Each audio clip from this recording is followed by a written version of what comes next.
team will regroup now against Tampa Bay, a team that Tillman has pitched against twice, 0-1, but is coming off the best outing of his career. More Oriole applause? He hopes so.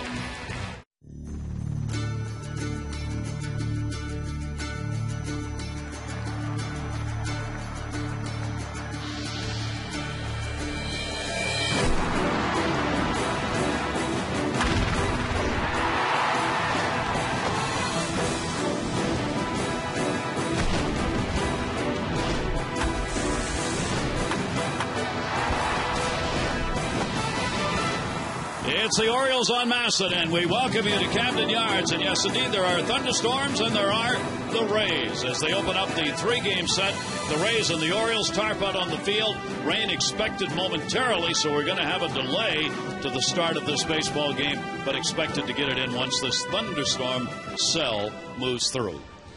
That's your latest weather update as we... No. Don't have that over here, do I? Hi, everybody. I'm Gary Thorne. Welcome. Great to have you with us. For the Orioles, it is their longest homestand. You want to make hay at home, especially when you're trying to rebuild, put some numbers up, and put on a good show in your own house. They go up against the Tampa Bay team that's got the best record on the road in the major leagues. So the Orioles are going to need to play well here at home in this series. Take a look at the numbers this season. Not good for the Orioles at home with 16 and 28.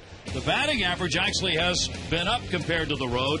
The runs per game, though, the difference should be a little bigger. The home runs are even. The Orioles would hope to have more of the long ball here at Camden Yards. And that ERA, not much of a differential. You'd like to have it a little better here at home. Jim, if you can't win the games at home, it puts you in a real tough spot to try and do it on the road. Oh, you're right. And, for years, ever since really, 93 when Camden Yards was built, you're going, well, what's the advantage? All the visiting teams, they love to come in here because it's hitter-friendly. If you're a pitcher, it's a slow infield, so if you do throw the ground ball, you're going to get it. But at the end of the day, and we saw it over the weekend, they're not playing well. They're not scoring as many runs as they're giving up with the ERA over as a team, over 5 runs a game. But even in the Friday and Saturday games where they lost by 2 runs and 1 run, just the little things, not bunting, not getting picked off, not being able to do the little things. So, again, if you don't do that and then your pitching's not as good and you're not hitting with runners in scoring position, they were 1 for 15 yesterday, Gary, and maybe it wouldn't have made a difference because they lost by 9 runs.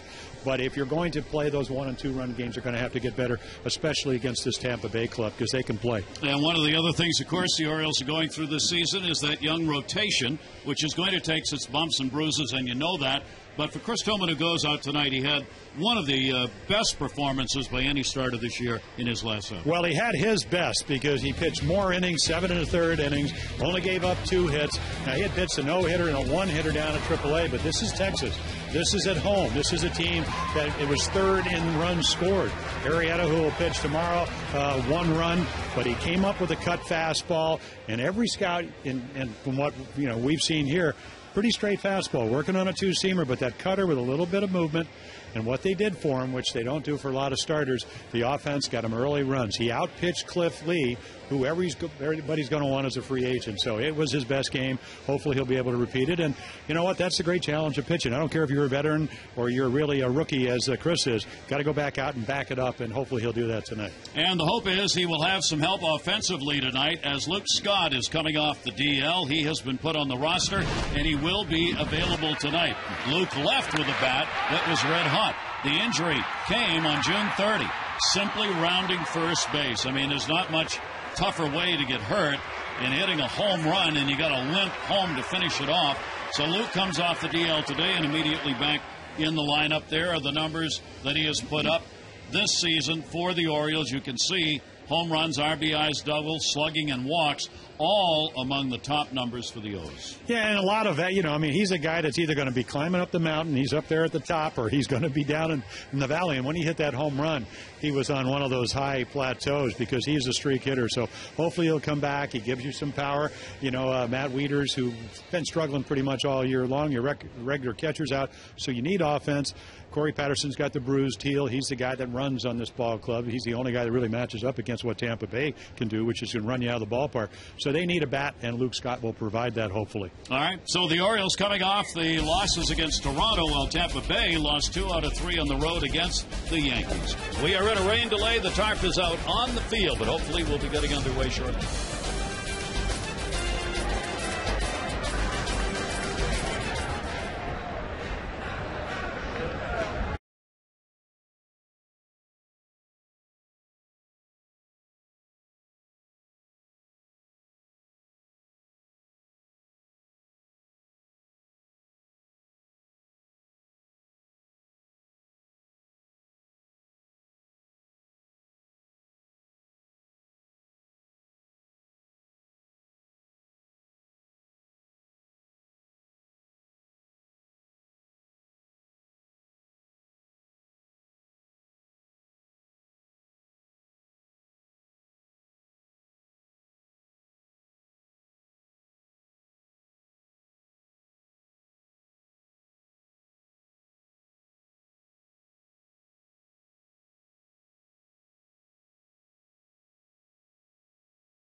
As we get ready for this opener of the series against Tampa Bay, delayed a non-rain delay as the tarp was put out, but the rain never came. Thank goodness for that. We're getting ready to go. Take a look at our train game time temperature. It is 91 degrees, some high clouds, and virtually no breeze here at the ballpark tonight. Visit trainsearch.com to locate an independent train dealer near you. It's hard to stop a train.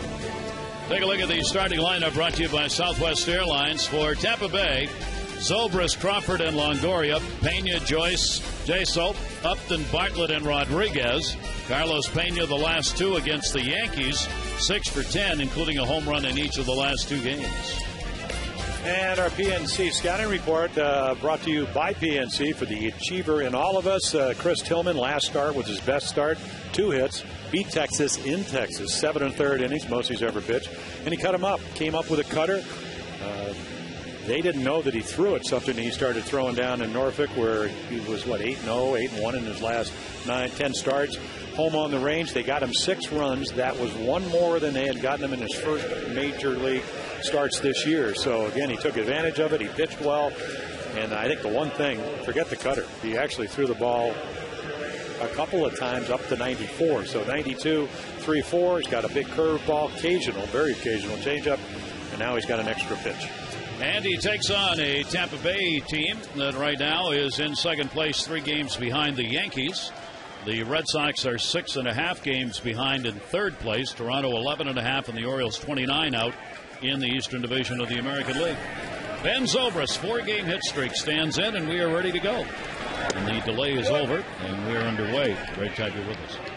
Zobrist, 1 for 5 against Tillman, and that one hit a home run. And the limited at-bats he's had against the Orioles starter. Fastball will catch the outside corner. 1 ball, 1 strike on Zobrist. Zobrist, the Joe Madden's ball club, one of the leaders in getting on base. That is their secret. High on base percentage and a lot of extra base hits. 1-1 delivery, a slow roller to short. Is Turris. Pitched by Tillman, heading off balance. Take a look at the defense behind Chris Tillman, the 22-year-old right-hander. P.A. Jones and Markakis around the infield. Tejada, Turris, and Moore. Scott Moore over at second base, Wigington at first, and then with Matt Wieters on the DL, the hamstring getting better. Greg Tatum doing the bulk of the catching behind the dish. And here is Kyle Crawford with a very solid .320 batting average, 11 home run, 50 RBIs. Just a great first half for him, and he has been among many in this lineup, a red-hot hitter. Most hits in July, Crawford on top. You see Nick Markakis there with 20, as he is tied for that 4th spot in hits in July. In on the corner for a strike. Got to keep Crawford off base in order to slow this team down, as he is their lead runner on a team that likes to run. 33 stolen bases for him, 21 doubles and 6 triples. Good ground ball to second base. Moore up with it. He'll make the play, and there what you got. Well, 2 batters. Zobrist hits a changeup to shortstop, and then the big sweeping curveball. The one thing that I've seen this year that Chris Tillman, he doesn't get the curveball over, but the quality of the curveball has been better as far as the break. And again, if you're 6'6", sometimes, especially if you're young, you don't have experience, hard to get over that front side. But he hadn't thrown him many hangers, and that's what got him in trouble at the end of last season. Now Evan Longoria. Longoria's got a 5-game hit streak as he comes into this series. He is 4th in extra base hits in the league, and will foul that one back. For Chris Tillman, 2 career starts against the Rays. He is 0-1 with a 2.84 ERA. Interesting that the runs he's given up against the Rays have all been solo homers. Greg Zahn, Ben Zobrist, Pat Burrell, and B.J. Upton have had the home runs off. There's the 0-1 delivery, and then he cuts the outside corner, and both pitchers will hope that's a strike all night. Well, this is what we saw down in Texas, where the velocity, there have been games before he got sent back down where he was 88 all night long. He started 89, went to 93, then went to 94. 0-2 delivery, and the fastball up high as he leaned in and get a little extra on that. The 1 ball, 2 strike count. And I think what happens, Gary, because he's so young, he's just still learning to be able to get through and over that front side to throw the ball through the hitter to his catcher. 1-2 delivery. Longoria to right field. Markakis coming, diving. That'll be on the short hop. So Longoria's got a 6-game hit streak. as he takes one the other way. Good effort by Nick Markakis, and a 2-out single there in the first. Well, here's the cut fastball, and it stays up. And one of the reasons Longoria is as good a hitter as he is, coming in over 300, he can run the bases, he can hit home runs, he can drive in runs, he can get on base, and if you get the ball up, he'll hit it to right field. However, Tillman was able to get him right where you want him with nobody on when you face him anyway. Well, the one interesting thing to me is that Joe Madden is, and you talked about the running game, 113 steals, only been caught 28 times. Longoria will run. Now, I don't know if he'll run here because Pena can put you ahead 2-0 with one swing. Carlos Pena's had an interesting year, to say the least, as it's not been particularly good. But against the Orioles, 360 with 2 home runs and 7 RBIs for Pena. That's this year against the Orioles. Overall, though, hitting just .213. But the long ball is what he lives and dies by, as Pena continues to be on top with 20 home runs for the team and tied for 5th in the American League. You see lifetime against the Orioles, it has been a very big battle. Yeah, and that average is higher than normal. The home runs, I mean, this is a guy that can get close to 50, and that's what he goes to home plate for. He's not up there to walk. He's a pull hitter. Almost thrown away. Yeah, you've seen, and again, it's due to the scouting report and looking at the stat sheet that Longoria is just not a guy that's going to get on first and stay there. He has the ability. I don't know if he'll run here with 2 outs. But again, Tillman was able to pull the string on Pena. That's what you have to do with these good fastball hitters. 1 ball, 1 strike count, a long hold. There goes Longoria. Pitch inside, throw down Tatum. It's there. Didn't get him. Got in underneath it. Throw a little bit high. It needed to be perfect, and Longoria's got the stolen base. Well, the 14th of the year, only been caught twice. Not a real big lead. Maybe a little bit extra time and very close. You be the judge right here. Snap throw. Take this. What you try to do as a shortstop, drop the glove. And I think he was out. They don't make the call, but he was definitely out. Again, his first, just dropping the glove down. Tampa Bay first in the American League as a team in stolen bases, 114 now. So Pena, RBI chance, 2-1 delivery to him, and that'll be foul back. And the count goes to 2 balls and 2 strikes on Pena. There's the numbers for this team in the American League. Pretty big gap between Tampa Bay, Chicago, and Seattle, Texas, and then Oakland, the running teams. As a team, Tampa Bay has only been caught 28 times. Well, they come in, and because of that speed, you start looking at 7th and home runs, but 4th and run, and a lot of it has to do with again getting guys on that can be good runners and they're aggressive. Here's the 2-2 delivery on the way.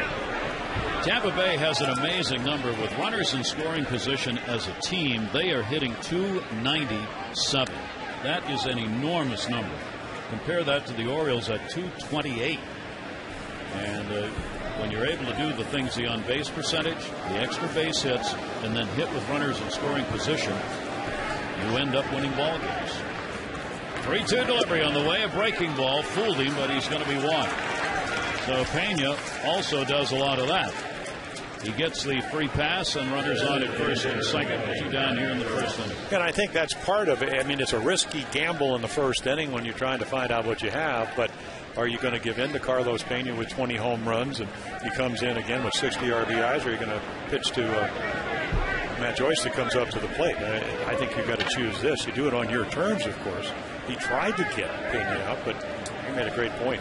He strikes out a lot, 98 strikeouts, but he will take the walk because he's looking out over the plate trying to drive it. So now Matt Joyce. Joyce is the designated hitter, and that goes to Simpson to Moore, and that will return the side. No runs, 1 hit, no errors. 2 are left on base. We'll take a look at the O's lineup coming up.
By Southwest Airlines for the Orioles tonight.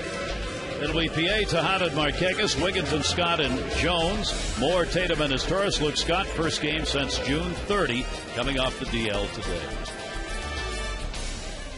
I'll take a look at our PNC scouting report. Wade Davis, 2-0. I mean, power pitcher. Look at the only, a couple of runs in 2 starts. 3+ pitches. In other words, they're overpowering. I mean, he can throw in the mid-90s. Great slider, curveball.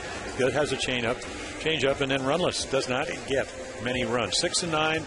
And he's kind of had an aberrational year. Each month, something else, home runs, walks, runners in scoring position, but they haven't supported him very well. The least of all the run support for their starters.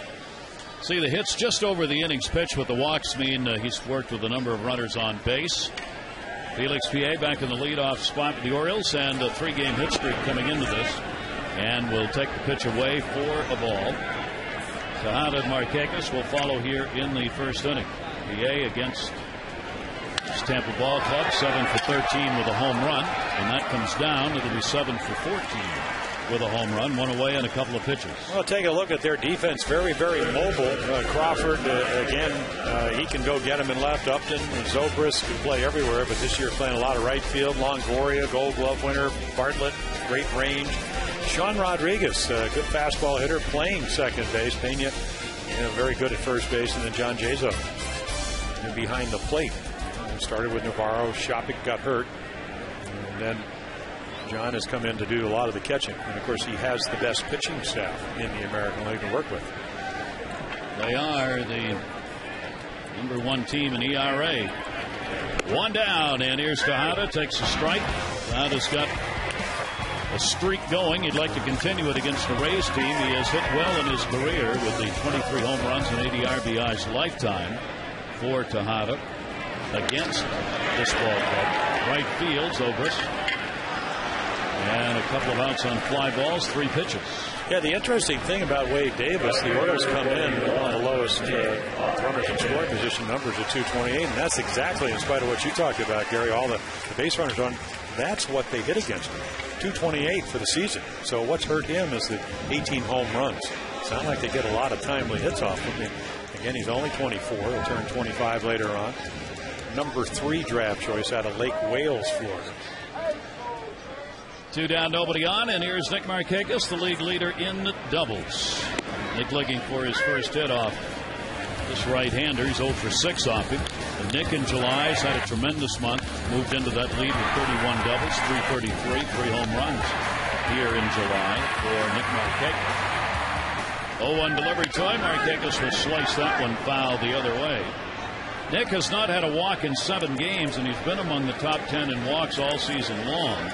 That's the longest streak without a walk that he's had this year. On base percentage, the lowest of any month. What has he substituted it with? He substituted it with slugging, for those extra base hits that we showed you. Fouled away. I have a feeling a lot of that is not accidental. It's conscious on his part.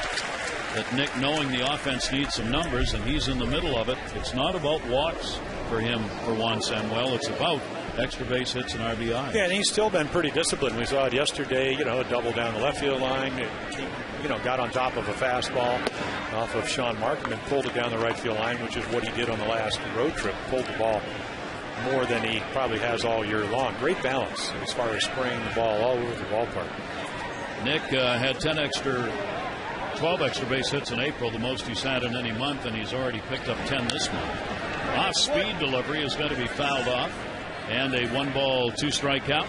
The Rays pitching, as we said, first in ERA in the American League, second fewest hits allowed. They do surrender the long ball, but a lot of solo shots.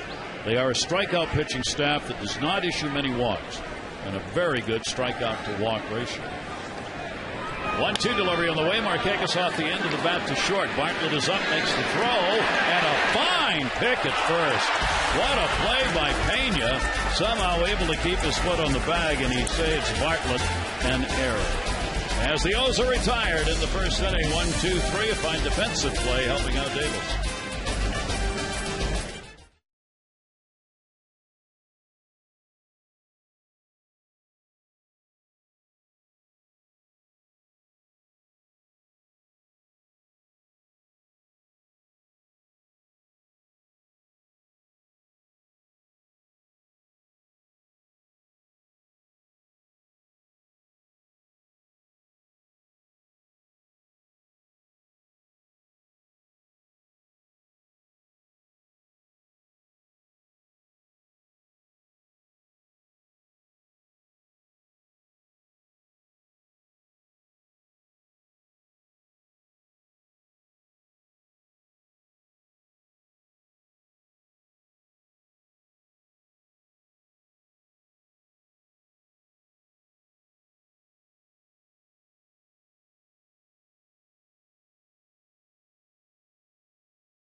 An outstanding start that it was, and Tatum tells me that this Tampa lineup is very similar to that of the Texas Rangers, and the plan is to be aggressive in the strike zone. In the first inning, 17 pitches thrown by Tillman, 10 of them for strikes, 1 walk. That's as many as he had in 7 1/3 when he pitched in Texas. I'll have an update on Matt Wieters plus Brian Roberts coming up later in the game. For now, upstairs to Gary and Jim.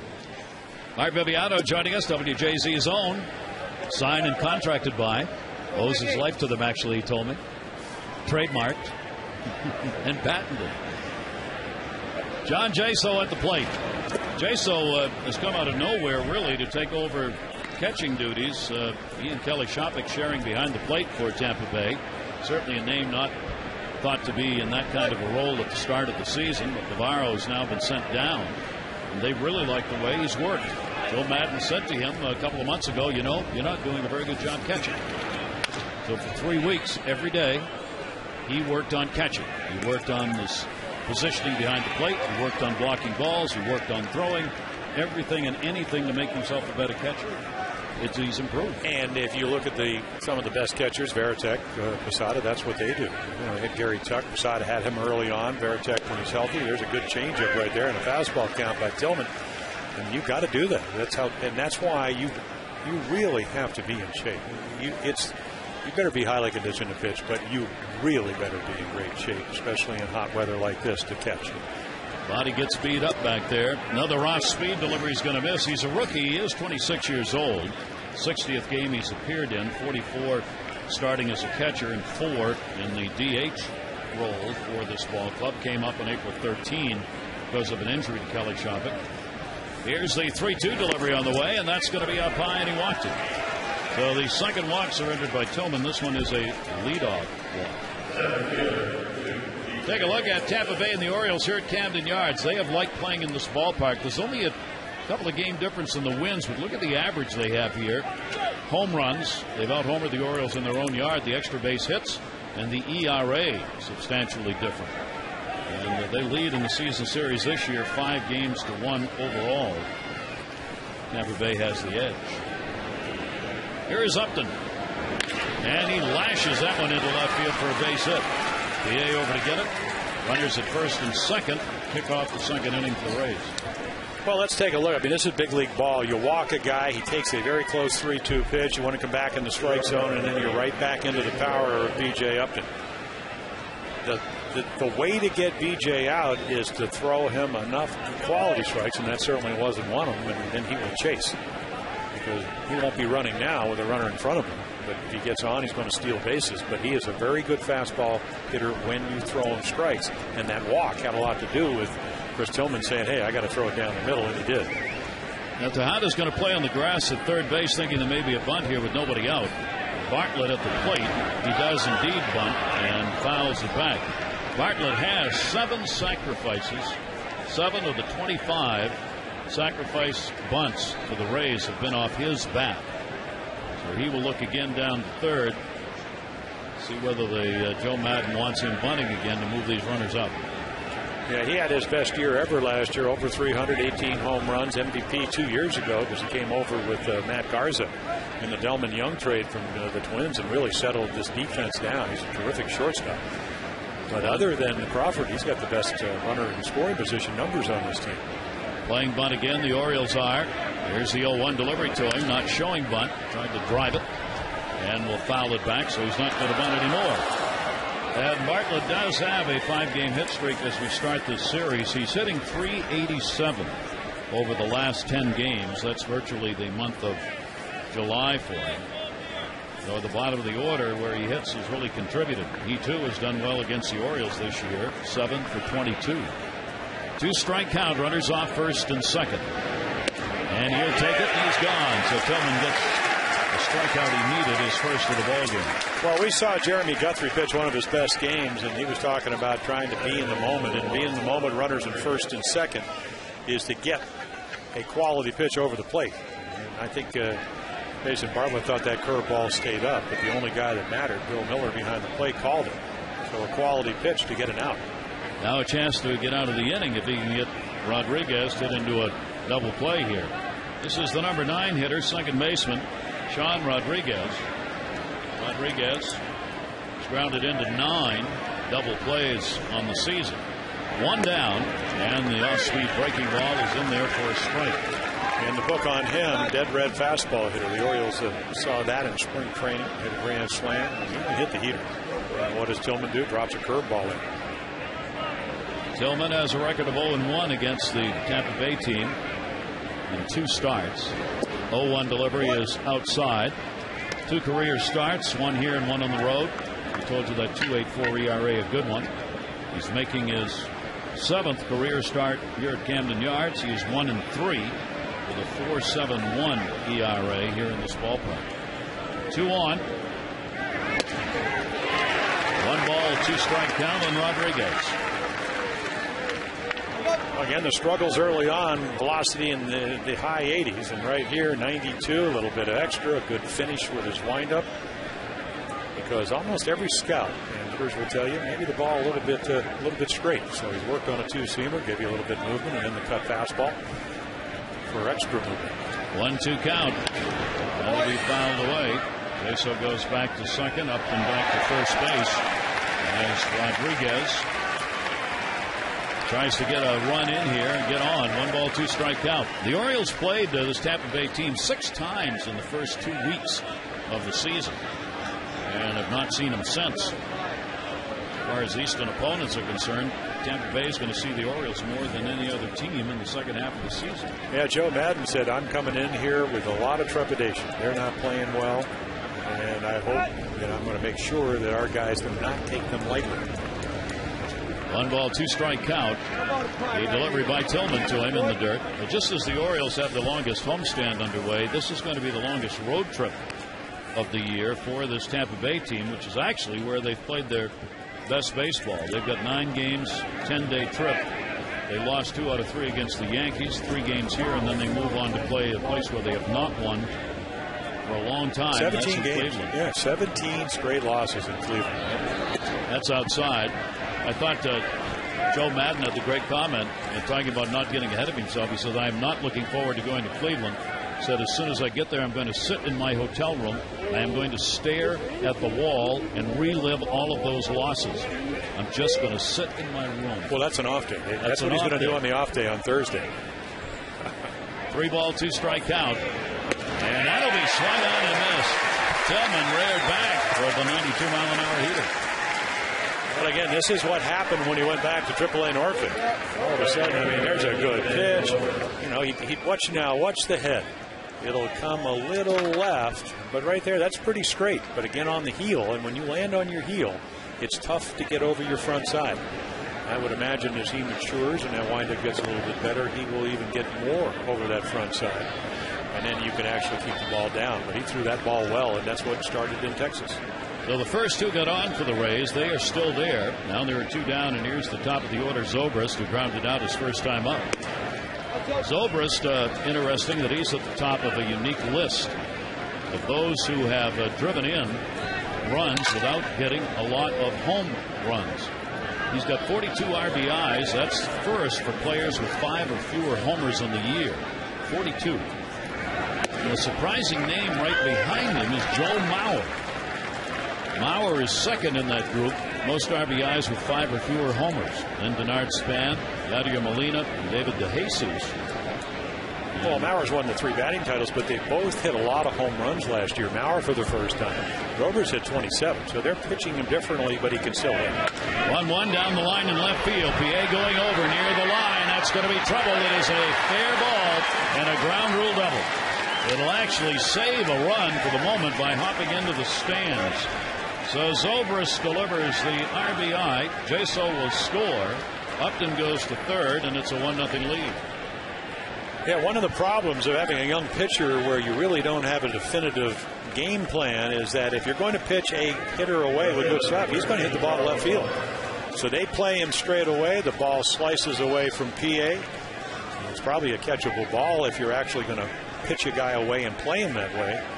But a lot of the Orioles starters, especially the young guys, don't do that.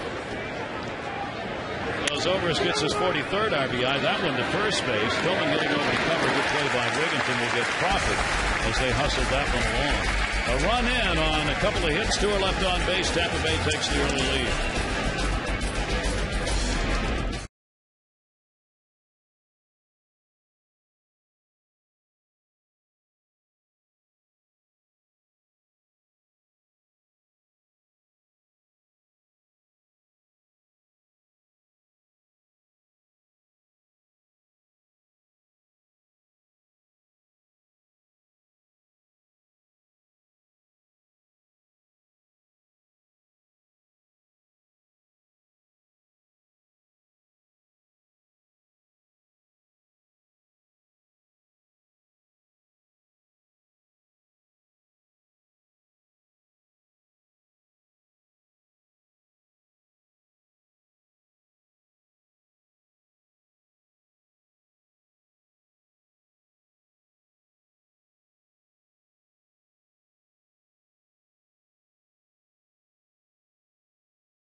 Luna double and get your second room of flooring free. Call 877-241-LUNA. And on our Luna doubles board, the American League leaders, Knicks moved into that #1 spot ahead of Josh Hamilton, then Evan Longoria and Vernon Wells, followed by 3 players tied at 27. Pretty still night. Not much of a breeze at all. As we get set to go to the bottom half of the second inning, Wigginton, Scott, and Jones coming up against the 24-year-old right-hander. Ty Wigginton, 1 for 2, the only times he's faced Davis, and he will take that one for a strike. Ty now at 248. 14 home runs, 14 doubles. Fouls that one back into the screen, 0-2. I walked by him today as I was walking up to the cage. I said, "You're never going to see another fastball." And he said, "Why?" "Because I'm swinging every breaking ball they throw in the dirt." And I said, "You're not seeing the ball very well, are you?" And he said, "No, I'm not." And he said, Brandon Morrow, he pitched on Saturday night for the Jays. And you're right there. I mean, if the advanced scouts, and I know Mike Cubbage, the guy that I used to pitch against, is one of their advanced guys, they were saying trying to get ahead, and this is what Romero did, and what Markham did, and this is what Morrow did for the Jays, execute that breaking ball out of the strike zone. And normally, even though that was a very good pitch, Ty's not going to swing at it because it was that far off the corner. That'll bring up Luke Scott. First strikeout in the ballgame for Davis. So Luke is back in the lineup as the designated hitter. Luke Scott out of there. June 30, hit a home run, rounded first base, and oops. And that would put him on the DL with a left hamstring problem. So the Orioles getting back into the lineup, and Luke and the Orioles hoping that he stays as hot as he was when he left. 326 over his last 42 games. He raised his average from 177 to 274 during that hot streak. He's 13th in the American League in slugging, and he did go around on that one. Home plate umpire making the call, and it's a 2-strike count. Yeah, Bill Miller pointing right at that bat. Some talk about Luke going down and perhaps getting some playing time in rehab games, but they felt the swings that he was showing were good enough that he did not have to do that, and obviously the Orioles wanted him back in the lineup. 0-2 delivery, and Davis will miss down low and a 1-ball, 2-strike count. Well, that plus you win 4 in a row, and then you come back after the All-Star break and you score 5 runs in 3 games. Well, they got pitched to, but again, not getting the hits they need to get to be a more competitive club. 24-year-old rookie right-hander delivers the 1-2, and Scott off the end of the bat in the shift will hit the third. Actually, that's Longoria, who is playing over on the shortstop side, and gets the out. Well, that's where he played in college, so he's comfortable with that position. Let's see that shift against Scott quite that pronounced as the Rays did right there. And then he throws him a changeup down and away. And one thing we saw with Lewis Scott, when, as you mentioned, he was hitting well, he went with that pitch. So he almost got lucky, almost hit a grounder in the left. Here is Adam Jones against Davis. Adam's had the good numbers against Tampa Bay this year, 6 for 26 with a home run. Overall, the 14 homers and 40 RBIs on the year. 2 down bases are empty. Davis with the fastball that's going to miss down low. Adam trying to cut down on the strikeouts. He has not struck out in back-to-back games for the first time since the end of June. He's not had 3 straight games without a strikeout since June 19. That is on the inside corner, trying to get a better look at pitches and be more patient, so he's hitting the one he wants and not the pitcher's pitch. Well, he would have had, if Bill Miller didn't call the ankle-high fastball, a 2-0 count. Not that that makes a whole lot of difference when it's 1-1, but it does change your pattern when you're a young pitcher. 1-ball, 1-strike delivery to him, and he'll take it outside for a ball. That will go to 2-1. There you see the numbers in June. Here in July has continued the average number, the home run number down. 2-1 pitch on the way, and that'll be back into the screen, and 2-2.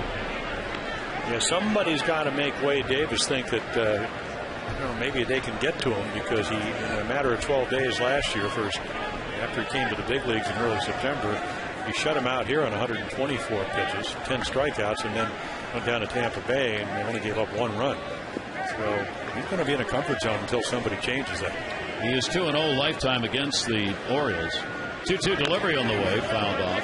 Davis said coming into this game, I can't wait to pitch in Baltimore. And the numbers are the reason why, with that shutout that he put up in just his third major league start last year. He still is a rookie. This is only the 18th start of the season and the 24th in his career. 2-ball, 2-strike count on Jones. And with 2 down, he'll fight it off and keep the at bat alive. Now, when you go back and relive that game, it was not just a shutout. It was a powerful shutout. The 10 strikeouts, the 124 pitch. You got them all his pitches over. Here, hit my best stuff. And they couldn't do it. And then back-to-back games against the Orioles. Against the Orioles, only given up 1 run in 18 innings. 2-2 delivery on the way. Got him to reach for it. Good as a bunt. Going to take a strong throw. And got him. Just beat him as Davis in a do-or-die play did. So the Orioles are retired in order. Fine play fielding your position right here. And he had to throw a heater over there to get him.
Benz.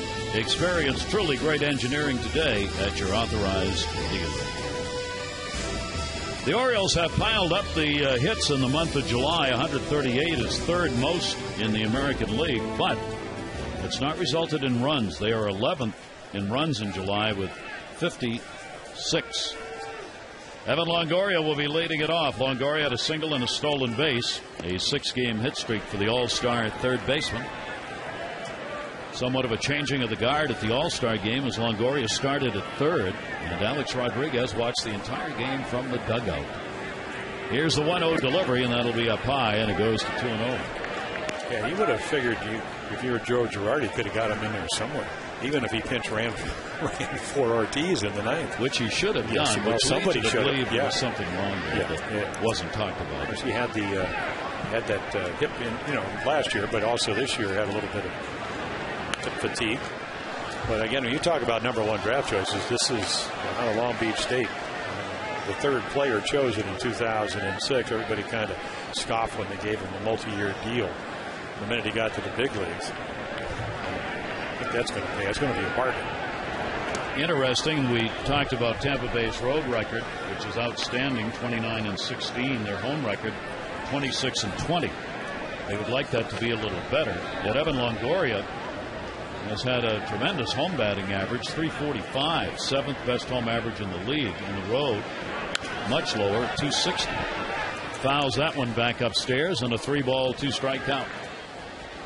Joe Maddon's ball club trying to do something that did not happen in the last 2 seasons. The last 2 years, the ball clubs that went to the postseason, all on July 1, were in a postseason position, either leading a division or a wild card. His team at the July 1 date was not. That one up the middle, played by Asturis. No. And Longoria's got his second hit. Seeing eye single to lead off the third inning. On with nobody out. Tomorrow, add to your Birdland wardrobe with Jason Birkin T-shirt Tuesday, presented by Real Street Staffing. The first 10,000 fans, 15 and over, will receive a Jason Birkin Baltimore T-shirt. For tickets, 888-848-BIRD or go to Orioles.com. Tampa Bay has moved into a playoff position now, as if you stopped right now, they'd be the wild card team. The Yankees on top. Well, they had a tough June. Tried to look at the numbers. I go, well, they maybe didn't score a lot of runs, but they average about 5 runs a game. It's just they didn't pitch quite as well as they did in all the other months. Leadoff man on, and that one caught him on the foot. And Pena, who walked his first time up, will head down to first base, and the first 2 are on. And well, in Texas, early lead for Chris Tillman, so maybe he can relax a little bit. Again, Longoria got his swing down. That gets the left shin. It's going to hurt. Right in the back shin. So the last 2 innings, Tampa Bay has had the first 2 batters on. Tillman worked his way out of it with 2 big strikeouts and gave up only 1 in the second. Now he's got to work at it again. Designated hitter Matt Joyce will stand in. Joyce lined out to second base, saw only 1 pitch in his first at bat. This Tampa Bay team started out 32-12. That was their record on May 23. Since then, they have played 500 baseball, 23-23. Well, in 2008, 2008, it took a couple of things. The Yankees had a lot of injuries, only won 89 games. Red Sox won the wild card, but they got the great start and just continued it. And I like their club. I mean, it's obviously up to them, but they can pitch and they can beat you a lot of ways. Good team speed translates into good defense.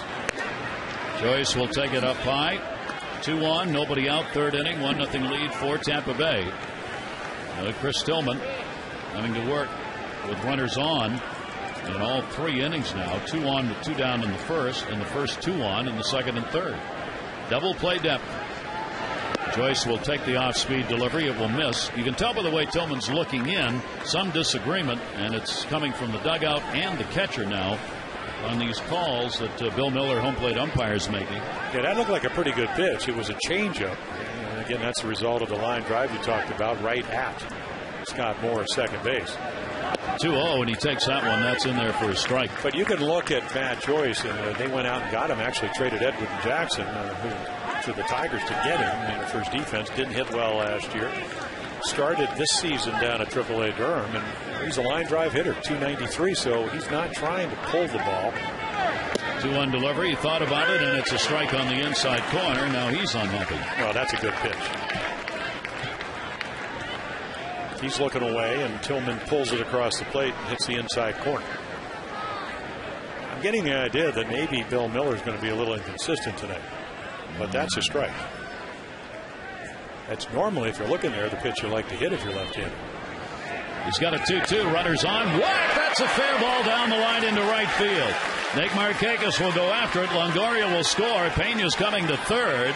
It'll be an RBI double for Joyce, and you see how this Tampa Bay lives offensively with these extra base hits, and they take a 2-0 lead. So let's take a look right here. A line drive the first time, but right at your second baseman. Change up because of the fastball that was hit hard. And there's a fastball for a strike. Finally gets back in the count, and then right down the middle. And of course, you better be throwing awfully hard and with a lot of movement, which is not the case for Tillman if you're going to try to pitch major league hitters in the middle of the plate.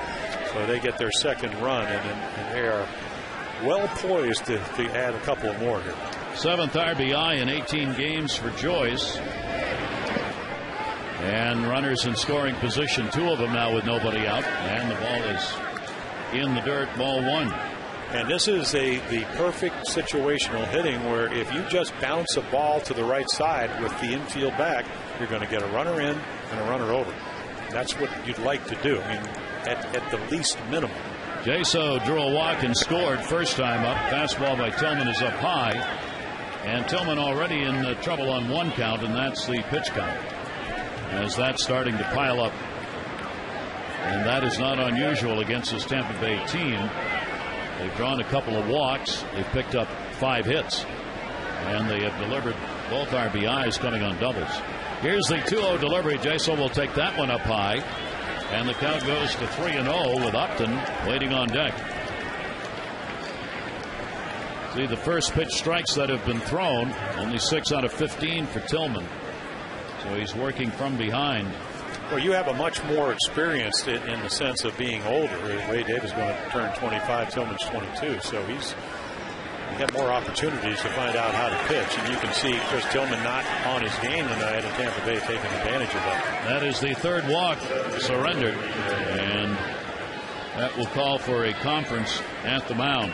We talked about this on base percentage, which is 5th best in the league, held by Tampa Bay. They are first in walks in the American League. So that's a very big part of their offensive game. Well, they had a new hitting instructor. Steve Henderson left. Derek Shelton, who was, with the Tigers, comes over, and he talked about it in the spring of trying to get their hitters who are relatively good young fastball hitters controlled aggression. In other words, have a plan, make the other pitcher, as the Yankees do, as the Red Sox, throw the ball over. So when you get a young pitcher like Chris Tillman, who is still trying to figure out one game, even though it was a glowing game down in Texas, it doesn't give you all the information you need to be able to pitch well. So tonight, it's going to be a test because he doesn't have the same kind of stuff. Now the bases are loaded, and Upton at the plate. Still nobody out in the inning. B.J. Upton a single his first time up, and he will take the off-speed delivery up high, and Tillman is way off the mark. Well, he's trying to pitch to their strengths instead of his, or their weaknesses, and that just doesn't work.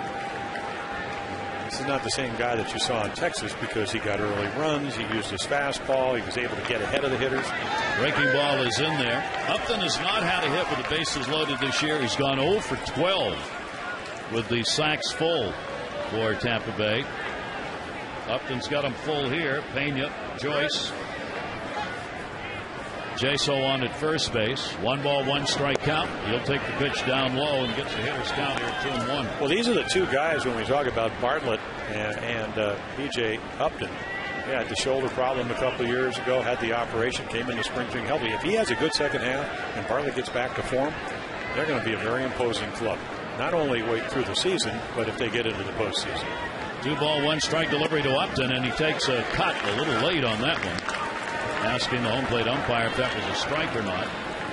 He has had big numbers against the Orioles this year. Now he's 8 for 24, 2 home runs and 5 RBIs for Upton against Baltimore this season.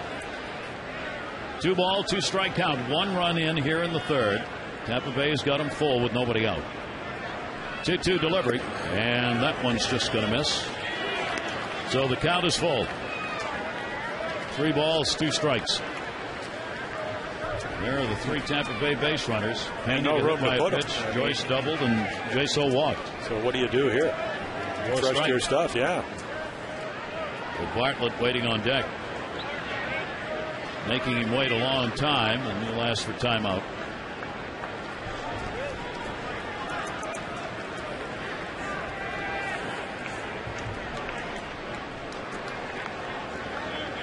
Tillman and Upton engaged right here. Here's the 3-2 delivery, and he walked in a run. That is the 4th walk surrender.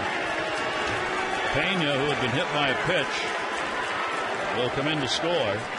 RBI Upton, and they remain loaded. Yeah, we're seeing a young kid that has gotten completely out of his skin as far as his windup. No possible chance to throw that ball over because he couldn't get over his front side flew out of there.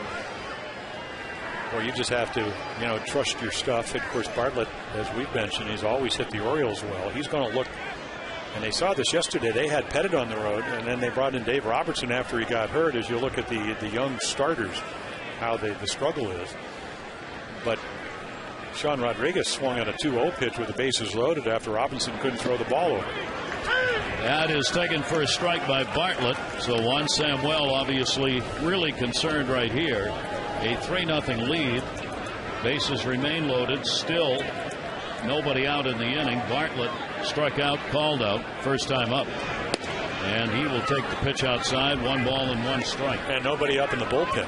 Frank Mata sent to AAA when they brought up Luke Scott. So you're down to 7 pitchers out there. 1 ball, 1 strike count. This is a big chance for Tampa Bay. A big inning, and that's going to be a base hit up the middle. Joyce is going to score. Jaso coming around. He'll score. Throw will come into second base. A 2 RBI base hit. And a 5-0 lead for Tampa Bay.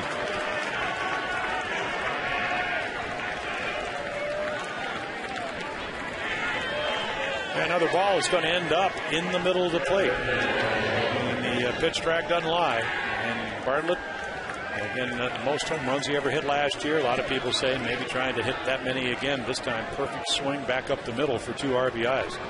35 runs batted in on the season now for Bartlett. Still nobody out. And runners on at first and third. And here is Sean Rodriguez. He too was a strikeout victim his first time up. Upton over to third base. Bartlett at first. Shows bunt. And it was not a suicide squeeze. It was a safety squeeze, as Upton was not coming. So either missed the sign. What was that about? I have no idea.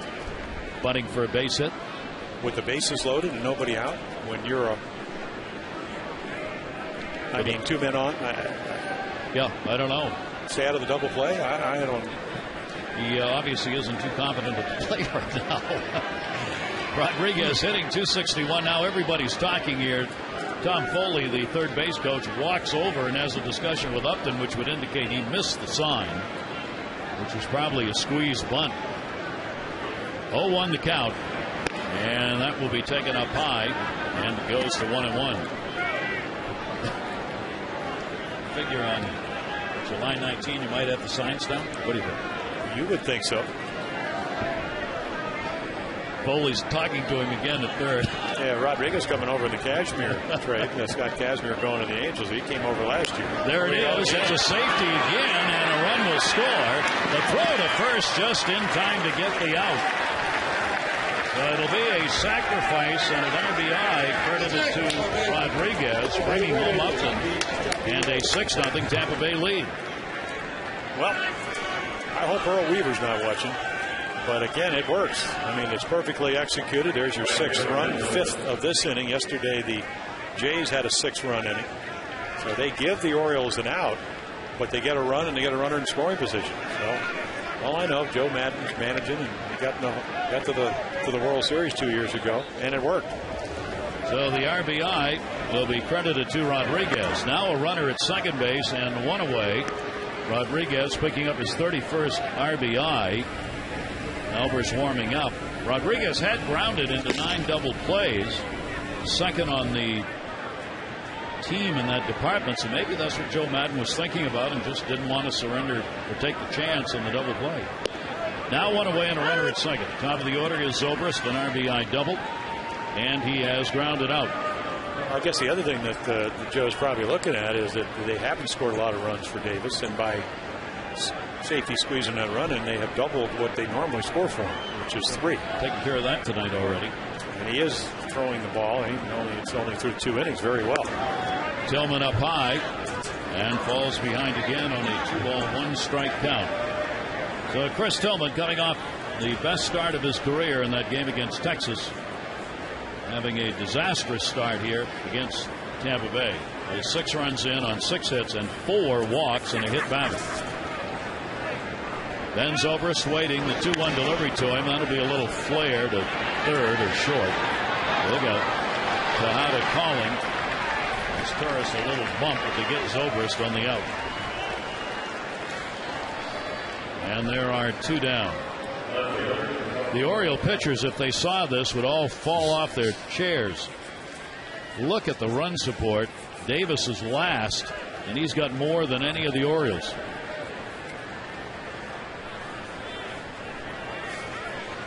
Enough said. Kind of tells the story. They pitch better and get better support. That's how you win. Here is Kyle Crawford, 0 for 2 already, and Tampa Bay's batted around, 9th man up in the inning. Crawford takes the fastball on the inside corner for a strike. Yeah, 386 hitter when you get him into scoring position on the season. Crawford, one of the leaders with that number in the American League, second only to Delman Young. Crawford with 2 down and a runner at second. 0-1. That's going to be way up high. Tillman just not able to consistently find a point to let that ball go. Oh, that's really what pitching's all about, as you know, Gary. And trying to find your release point. You're 6'6", you're young.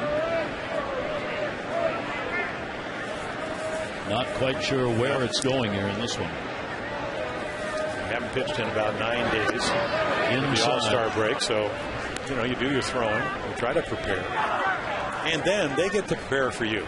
Everybody, Mike Flanagan and Jim Hunter doing the games down in Texas. Mike Flanagan talking about how they didn't know he threw the cutter, but he was able to get ahead. They got him some run support. He was the best game he's ever pitched at the major league level. That one is just fouled by Crawford, and a 2-ball, 2-strike count. Well, again, a big, tall. I mean, the number's much better with runners in scoring position. See it again, just a little bit on that heel. You cut your stride down, the foot gets down a little bit early, you're able to get through, the head comes down, you get over the front knee. And again, sometimes that's part of the experience factor. 2-ball, 2-strike count. Crawford will foul it back. Cal Crawford going into the All-Star break with great numbers.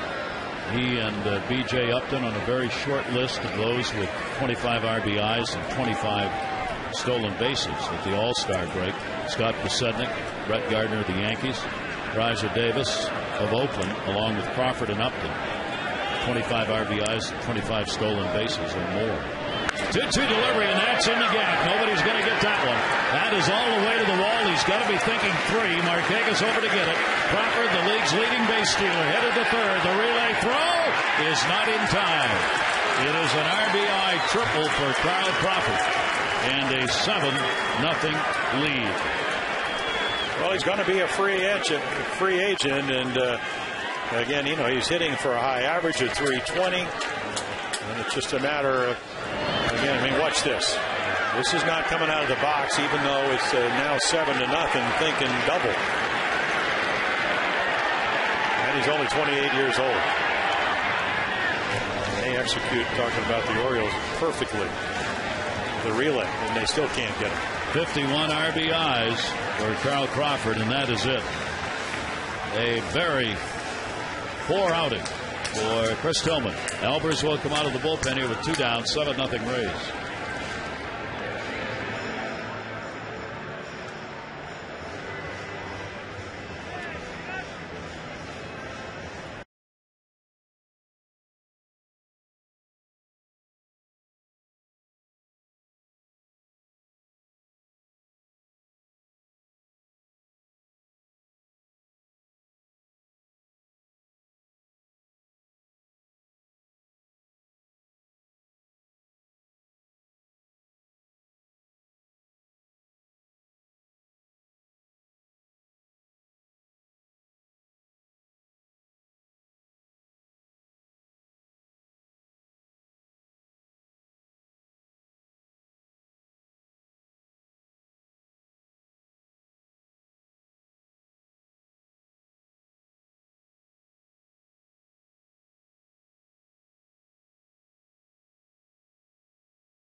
So Chris Tillman out of there in just 2 2/3 innings. He hadn't given up a run in the 3rd inning coming into this ball game in his young career.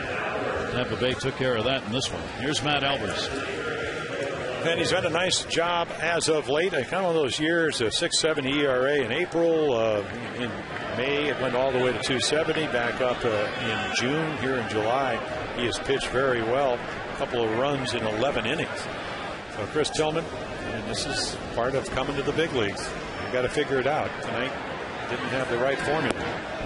And a runner at third base with 2 down. Evan Longoria is at the plate to take on Albers. There is Tillman's line. The 4 walks hurt. The hit batter included in that group of on-base people. Along with the 7 earned runs so far, and responsible for the runner at third base, Carl Crawford. Well, this is back-to-back games where they've had at least 6-run innings. Now, the number that I find astounding, coming into the Toronto series after the sweep in Texas, they were 14-20 under Juan Samuel. Now they're 14-23. But 7 times they've given up 10 runs or more. Only once under Tremblay.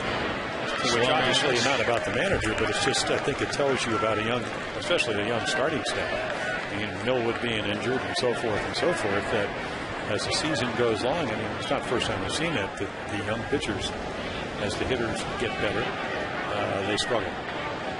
Longoria's a 1 for 5 off Matt Albers' lifetime. Crawford off third base.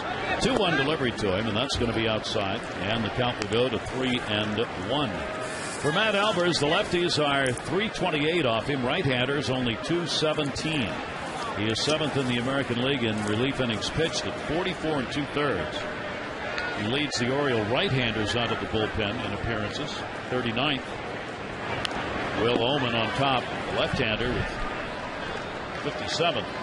And as Jim said, Matt has pitched well over the last 8 games, 13 innings and a 2.07 ERA. Yeah, he was talking about it. He said, listen, it's very fleeting sometimes, but he said, I know that I need to make better pitches. The difficulty here is that you got a great hitter at the plate, and then you have a guy, as you mentioned, he has trouble with lefties waiting on deck, and Pena. You don't want to pitch around Longoria, but you can't let him hit because you're down 7-0. Longoria taking the big cut on that one. Holds that count at 3 balls and 2 strikes. He started this inning out with a single and scored. And he cut his swing down on a 3-2 count. And again, you talked about on-base percentage. Last year struck out well over 100 times, did Evan Longoria. Put it in play, and he got a base hit. 3-2 delivery again to him. Longoria fouls it off. Here in the inning, this is the 10th man to hit. There have been a triple, a double, 2 singles, a hit batter, and 2 walks, all in this inning off Chris Tillman. And now Longoria trying to add to the misery here. 3 balls, 2 strikes. Crawford, who had the RBI triple on at third base. Quiet bat. Longoria waits. 3-2 up the middle. He's got a base hit. That will score Crawford. And the Tampa Bay keeps rolling, and Longoria's got 2 hits in the inning, 3 in the game. He's 3 for 3. Well, sinker baller, and usually when Matt Albers is going to have success, he gets the ground ball, which he does. But again, watch the approach. Relax, gets the foot down, ball's up a little bit, shoots it right back up the middle. Second time he's done that. 63 RBIs on the season. Longoria is now tied for 7th in the league in runs batted in. Matt Albers talked about making quality pitches, couldn't do it there. Now he faces Pena, a real dangerous situation. Pena's been hit by a pitch and has drawn a walk. You're 1 swing away from being down 10-0. Now bear in mind what occurred in this inning. It's going to be forgotten. Joe Madden chose to bunt Sean Rodriguez in a sacrifice situation, giving up an out, got a run, but got the order turned over, and it's worked. Well, it has, yes. He's been able to keep the inning going. Now, I'm not saying he was concerned about Rodriguez grounding into a double play. Avoided that with the bunt. Now, whether he would have done that, who knows? But the point is, he made a decision, and it's resulted in the inning going on. 2 down, 2 strike count on Pena. 7 runs in here in the 3rd inning. Of course, I think when he did it, it was 5-0. He wanted to get that 6 runs. He did. Stayed out of the double play. He did. And they make him look even better by getting and continuing this onslaught. A 1-ball, 2 strike count. Pena lifetime against Albers is 2 for 7 with a home run. And Wade Davis is saying, okay, you can get me, do it quickly, but get me a couple more. I want to get out there. He's had plenty of time to sit. Has he ever? Big shift on against Pena, and that's on the inside corner for a strike.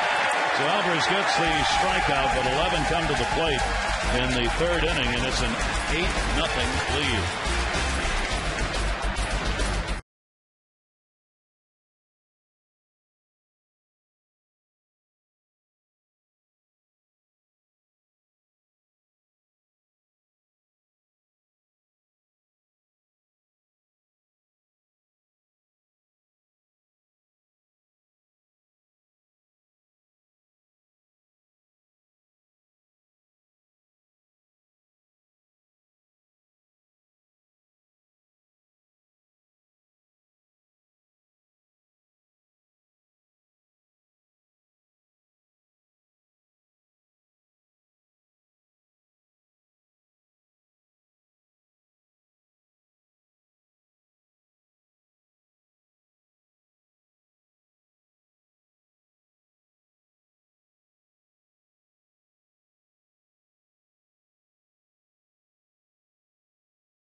Official beer of the thirst inning, Budweiser.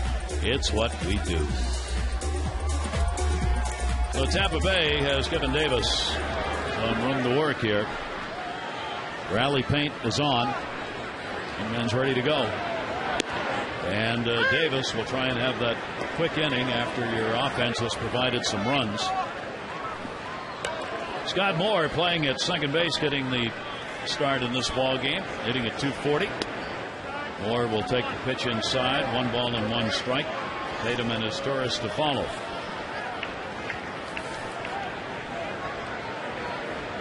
Here's the 1-1 delivery. And that'll be fouled away. Oh, they have a terrific pitching coach in Jim Hickey. And I was talking to Jeff Neiman, a young starter last year who won 13 games for him. And he said it's all about pitch to pitch. And that's what happens whether it's 8-0. There's Jim Hickey. Came over from the Houston organization. And Moore will take it. And that's what Davis is going to do now. I mean, obviously, there's not quite as much tension. One pitch is not going to beat you when you got an 8-run lead. But really nothing really changes.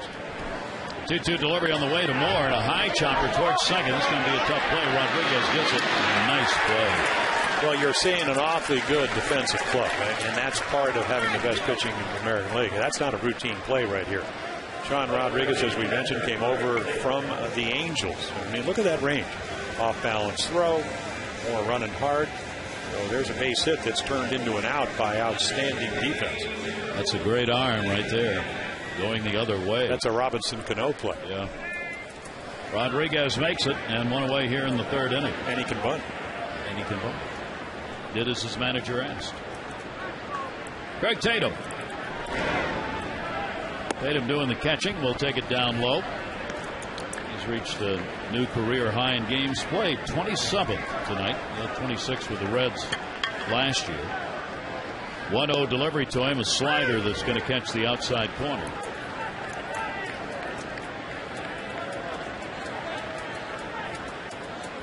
So Tatum with 1 down, nobody on. The Orioles still looking for their first base runner against Wade Davis. 1-1 delivery on the way, and Tatum on a cut on a breaking ball down and away, and a 1-ball 2-strike count. Hitters are 263 off Davis. Left-handers 273. Right-handers 251. 11 home runs to lefties, 7 to righties. Here's the 1-2 delivery. He really has had a long break. He has not pitched since the 8th of July. So that's a long time for a starter. Well, he lost all of his games in June, and then he came back pitching against Cleveland and broke that scheme. 2-2 delivery on the way, and there's the Orioles' first hit. Tatum on with a 1-out single here in the third inning. Well, great hitting approach. So 1 on and 1 down. Well, this is what Craig Tatum with the bat does so well. I mean, that's a good pitch down and away, slices it between the first and second baseman into right field. Again, great extension through to get to that ball on the outside portion of the plate. And that will bring up his Torres with 1 out and a runner on. His Torres 3 for 14 against Tampa Bay this year. That caught the jersey, and he's on. So a hit batter, 2 on and 1 away.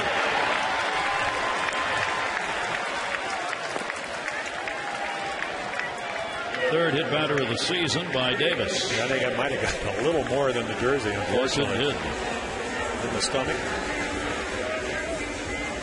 Well, you need base runners. The difference between, and we saw this yesterday, had plenty of opportunities. I don't know if it made a whole lot of difference when you give up 10, but 1 for 15. And it seemed like every time they would get Sean Markham into trouble, he'd get out of it some way. A little bit younger pitcher on the mound and less experience, though. Let's see if it makes a difference.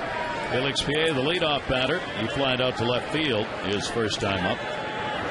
Pierre will drive it down the line and left. Crawford coming over in foul territory and has room. So Crawford on 1 pitch over to make the catch, and there are 2 down.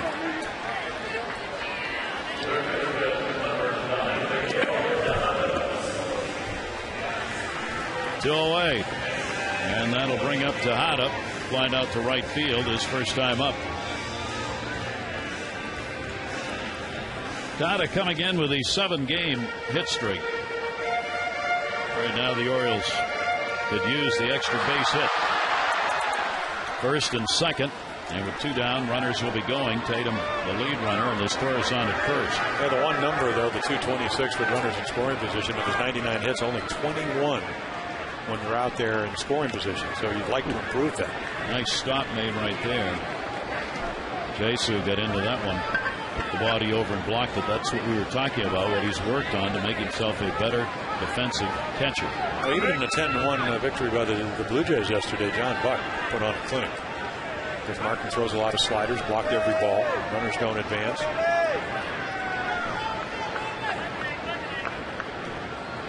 Davis, here's the 1-0. Tejada to right field. Zobrist. And he's done.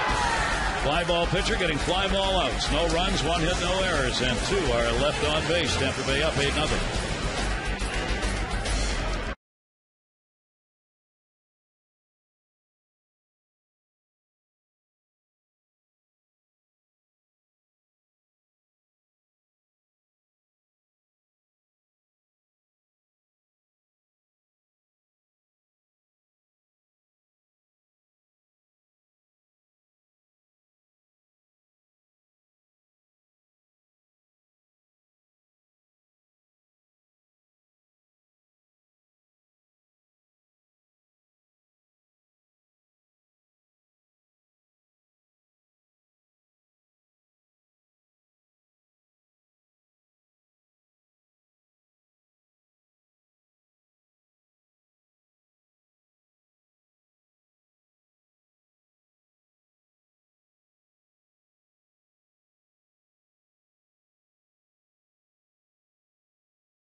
Junior Oriole members receive 10 specially selected games, dugout club hat, membership card, free kids meal from Chick-fil-A, and a customizable Orioles lunchbox, all for just $17. Family and friends get tickets for each game for only $6. Plenty more fun left in 2010 for the Dugout Club members, so we hope you'll join in. Find out, Junior Orioles Dugout Club, 888-848-BIRD, Orioles.com, or your nearest Chick-fil-A location. Here is Matt Joyce. Albers' pitch to him is a strike. Joyce at an RBI double rather in the third inning. 1 for 2 in the ball game. Now has a 4-game hit streak. Albers on in relief. Gave up an RBI single and then ended it with a strikeout. And that will be fouled off in a 2-strike count on Joyce. And you're hoping that Matt Albers will do what Mark Hendrickson and Frank Mata did yesterday, which is kind of get you into late innings and maybe not. Well, actually, maybe just keep the score where it is. Hendrickson gave up single runs 3 occasions, and Mata gave up 1. Here's the 0-2 delivery on the way, and that will miss. And a 1-ball 2-strike count from Albers. So Albers being asked now to give some innings with Tillman going only 2 2/3. The 8 runs on 7 hits off. Yeah, his season high back on the 16th down in Texas when they were on that last road trip before the All-Star break, 3 innings. They have to do that again. 1-2 delivery to Joyce. Good off-speed pitch. Albers gets the strikeout. And it's an opportunity for Matt, who before he came over to the Orioles was a starting pitcher. He's got a curveball. You're going to see it right here, and it's a good one. He got a changeup. Came up with a slider in spring training. Perfect low and away breaking ball there after Joyce hits 2 fastballs, 1 for a double, 1 for a lineup. And John Jaso will stand in, doing the catching. 2 walks and twice scored. Interesting numbers for Tillman. He got ahead of hitters only 6 times, fell behind 9 times with 1-0 counts. Gave up 4 2-strike hits and 6 batters reached with 2 strikes on. So Tampa Bay was able to both be patient, work the count, even when the strikes were there, still find a way to get on base. And then the combination of not making a lot of low and away pitches hit tonight. Here's the 2-0 delivery. And that is in there for a strike. And it's amazing about that. I used to pitch against Kansas City. I went ahead Willie Wilson and Brett McRae and Al Cowens. And, you give up 3 runs or something like that. And you go back and think, well, I thought that was a pretty good pitch. And then you go back and look at the tape. And because of their approach, outside middle is not, it's down the middle because that's where they're looking. Shattered the bat on that one, more upward. And there are 2 down. WJZ's Mark Viviano. Mark. Well, Gary got an update on Brian Roberts, who is continuing his rehab at Bowie tonight. He is leading off, playing second base. Doubled in his first time up, stretched a single into a double, which is a good sign. Then had an RBI single his second at bat, 2 for 2, 2 runs scored, and that RBI. 10 for 17 in his rehab between the Gulf Coast League Sarasota team and here at Bowie tonight. Back to you. All right. Long season away from the ball club for Brian Roberts. Any head first slides? Let's hope. Well, I mean, but that's what he does. I know, but save it for up here if you're going to do it, okay? Which again is how he re-injured it against Toronto in the opening series here.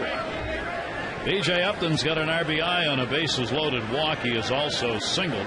2 down, nobody on. Albers trying to set the side down. He had about a half-hour delay, a non-rain delay, as thunderstorms passed over, but it didn't rain, so wondering why a ball game a little late to start. That's why.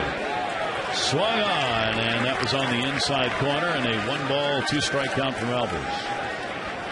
Well, Pat's on his game, and there are a lot of advanced scouts here, not only over the weekend, but tonight, because a lot of teams looking to try to improve themselves before the trading deadline. If he's on his game, they're going to be impressed by Matt Albers because he's got a good arm, got good stuff. He's got 2 or 3 pitches. And as he said today, it's about making quality pitches. And a 2-ball 2-strike count with 2 away. As you mentioned, he'll probably have an opportunity to pitch some innings tonight because of the scoreboard. There's the 2-2, and that one off the end of the bat. Played by Moore. Hustles it over in a 1-2-3 inning. So we'll go to the bottom half of the 5th inning. Tampa Bay's put up the big numbers. Those are the 3 due up when we come back.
guarantee. Rethink possible by Honda.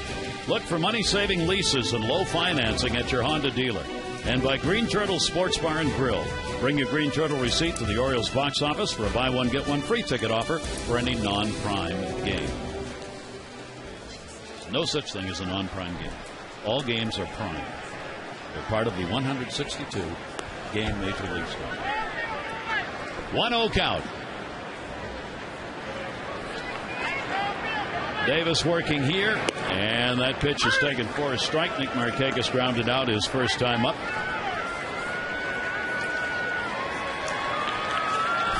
Nick continuing a magnificent season for the Orioles.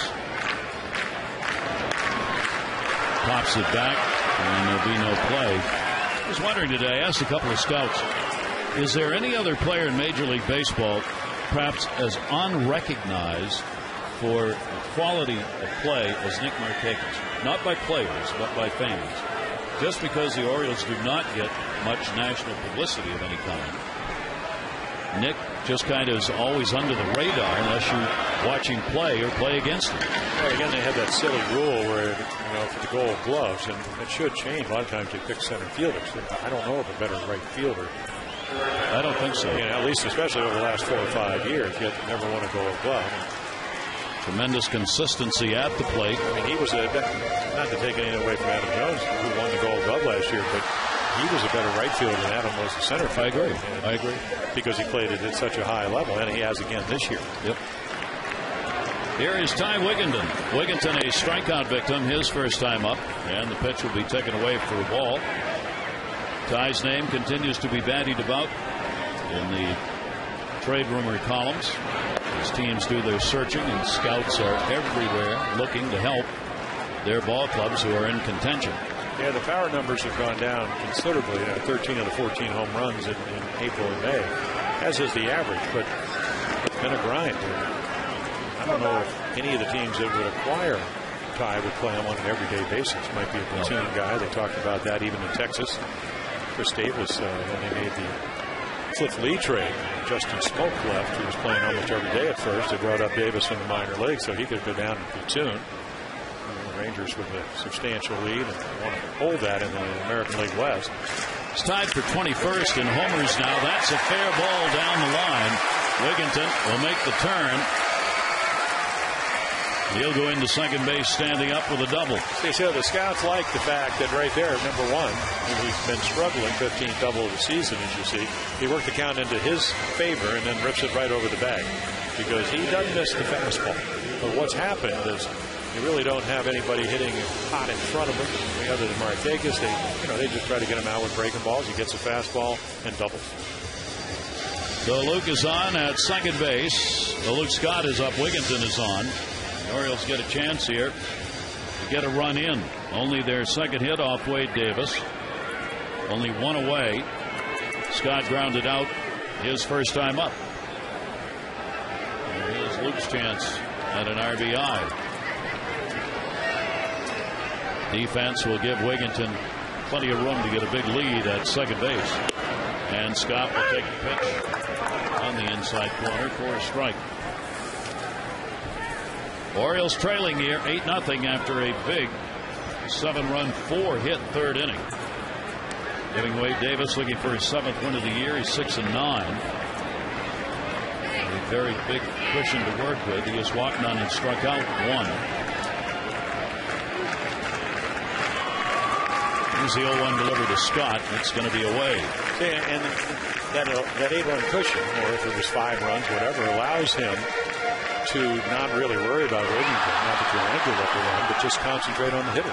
Which is really what you should be doing anyway, because if it was going to be your first run, that's usually not going to beat you. And on a normal evening, unless you're in the 8th inning and your team hasn't scored, so you're going to trust your stuff, and he's got good stuff. Luke Scott in the air. Second base. Shortstop is there to play it as they had the shift on, so it's actually Bartlett who puts it away, and there are 2 down.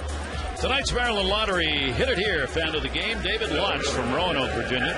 An Orioles player hits the Hit It Here sign located in the bullpen area.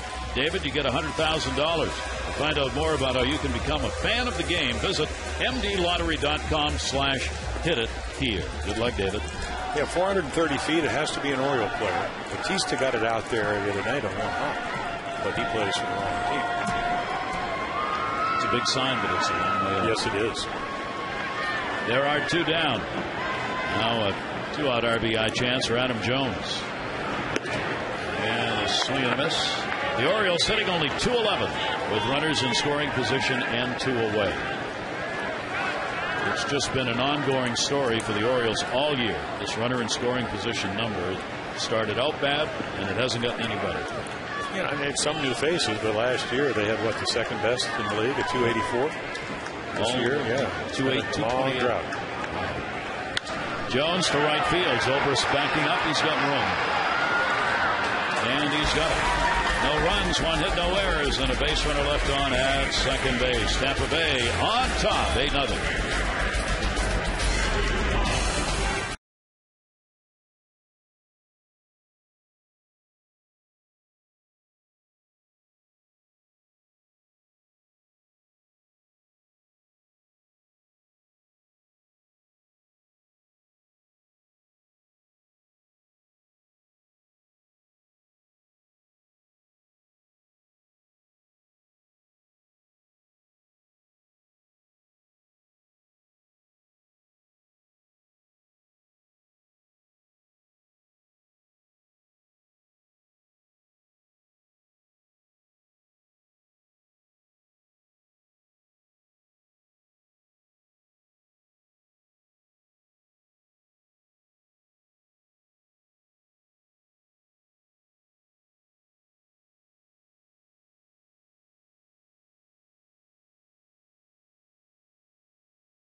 Rockies, 10 shutouts this year. That is the most in the majors for the Rockies. Cincinnati Reds, they're first in the division. They've been shut out 11 times. No team has ever finished first in any kind of a race in baseball, having the most shutouts in the year. And the Escobar Grand Slam yesterday against the Orioles, the Blue Jays first in over 120 games. They were the last team in the American League to hit a Grand Slam, yet they've been the leading team in home runs all year. Yeah, that was their 140th home run of the year. And the first Grand Slam. Here is Jason Bartlett. By a guy that they just got in a trade. Boy, what a series he had. Showing off. Yes, he was. A 1-ball, 1-strike count on Bartlett. He's got a 2 RBI single. He has struck out. Now has a 6-game hit streak. Top half of the 5th inning here at Camden Yards. Albers comes inside to it, and the count will go to 2-1. First Lady Michelle Obama is going to be here at the ballpark tomorrow as Major League Baseball making an announcement tonight in conjunction with that. As Major League Baseball, the Players Association will be joining in the White House's effort against child obesity. There will be a number of youngsters from the Inner City RBI program on hand.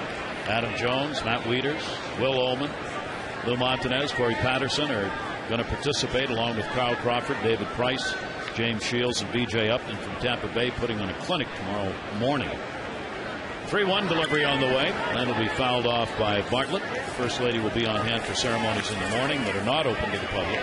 And then on hand for the ball game tomorrow night for the first pitch. 3-ball, 2-strike count on Bartlett. Yeah, and I understand that the Vice President Joe Biden was in town. A little fundraiser for Governor O'Malley. Governor will be here. We haven't seen the Vice President since opening day. He came up to join us. Here's the 3-2 delivery on the way, and walking. And let's check in with Mark Viviano. All right, guys, we continue the updates on the possible return of the wounded. Mike Gonzalez pitching in Norfolk today, pitched 1 inning. Struck out 2, walked 1. Of note, his fastball topped out at 92 miles per hour. This was scheduled to be his final rehab inning. Up now to see whether the Orioles, if and when they activate him, could be this week. Back up to you. Number of players coming back. Randy McPhail, Juan Samuel. There'll be decisions, obviously, that have to be made. But as all baseball fans know, you don't make those until you're right at the moment where you have to. Yeah, and it's about I think it's a month. We were talking to Andy McPhail on Friday, and we have 1 month of rehab, and that's just about up for Mike Gonzalez. Rodriguez will take the pitch down low, sacrifice RBI and a bunt in the 3rd inning as he laid one down to get a run in. You know where you'll use him, but you know if you're Mike Gonzalez and you really haven't done much pitching, you want to get back to the big ones. Not only prove to the club you can pitch, but prove to yourself. Yeah. The supposed closer never really got into that role. 1 ball, 1 strike. Leadoff man is on here, and that'll be put high in the air to shallow right. Second baseman Moore with the angle puts it away in fair territory. 1 down. Skip out of work early on Wednesday and enjoy a summer afternoon with family and friends here at the ballpark. The first 10,000 kids 14 and under at the game against the Rays on Wednesday at 12:35 will receive an Orioles foam finger. For details, call the O's 888-848-BIRD or go to Orioles.com. You always check that graph twice when you show the foam finger. Here's Ben Zobrist. Zobrist, an RBI double. He is grounded out and popped out. Bartlett on at first base with 1 away. Albers retired the side in order in the 4th inning. And that will be taken. 1 ball, 1 strike count. Yeah, wore out the Orioles last year. 8 lifetime home runs, over 300. 8 home runs and 129 at bats. But he can hit the fastball. If you elevate the breaking ball. In the air to left field, PA. And that'll be in fair territory. Zobrist is retired, and there are 2 down. Kyle Crawford coming up, and here's our 4th drive of the game. Yeah, just a booming, what most guys would think is a double, but again, this would make it 8-0, 7-0, excuse me, and he legs it all the way into a triple. That's what Carl Crawford's about. And your local Ford dealer invites you to experience Ford like never before. Ford, drive one. 2 down. Kyle Crawford was a little disappointed in the game Sunday in New York that he was a designated hitter. He'd had problems with his left shoulder that had kept him out of some games, limited him to a DH. 3rd time in 5 games that he had that role, and he said he was a little surprised when he saw the lineup sheet and saw he wasn't playing in the outfield. That ball grounded to first base, played by Wigginton, who will take it to the bag and get there. No runs, no hits, no errors, and 1 left on. Tampa Bay leading at 8-0.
He'll get back in here on Sunday when his day time is up in the DL. Be able to get back at that point. And also, hamstrings are really tough. One of the larger muscles in your body, but you're a catcher in the crouch position. Moore leading it off here. 8 runs on 8 hits for the Rays. No runs, only 2 hits off Wade Davis for the Orioles. A double and a single. The Orioles have left 3-2 in scoring position. Tampa Bay has had a plethora of base runners in this ballgame. 2-0 delivery to Scott Moore, and Davis will miss up high.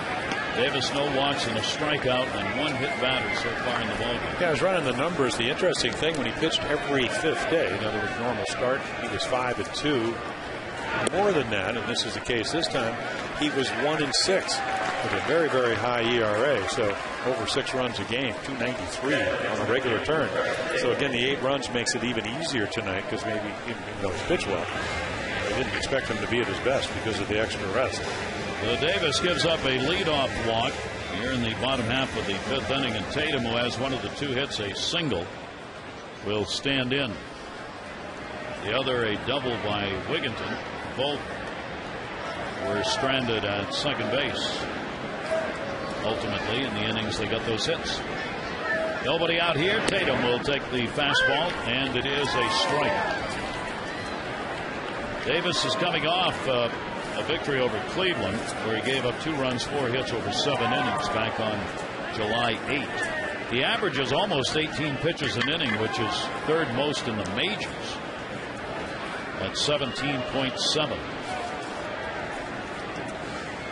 And the 0-1.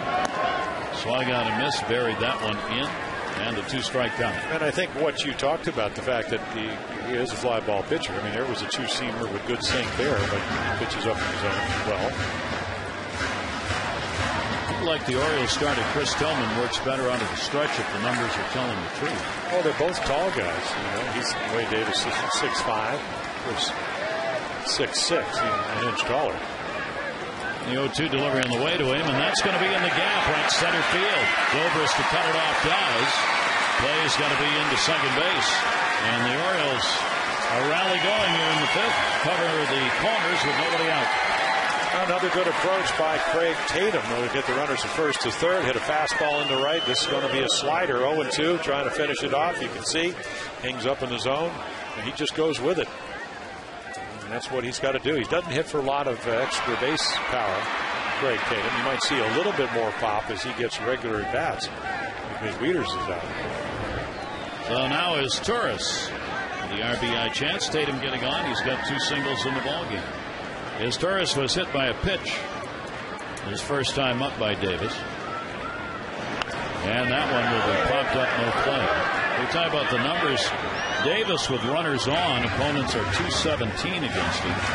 And the bases are empty, they're 291. So out of the stretch, a significantly lower batting average. And that's where that low runners in scoring position at 228.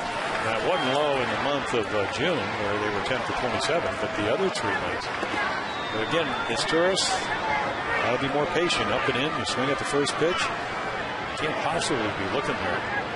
He's lucky that ball got into the stands. Runners off 1st and 3rd. And again, foul back and a 2-strike count. 58 hits from the 9 spot. That is the most in the majors. Results in a 248 batting average for his Turris on the year. And he's got the runners on at 1st and 3rd.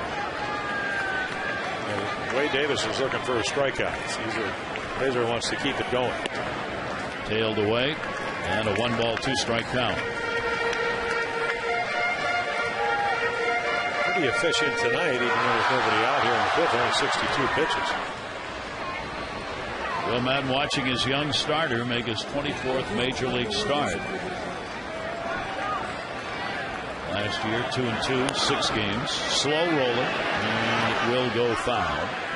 Played by Pena, and it will stay at a ball and 2 strikes.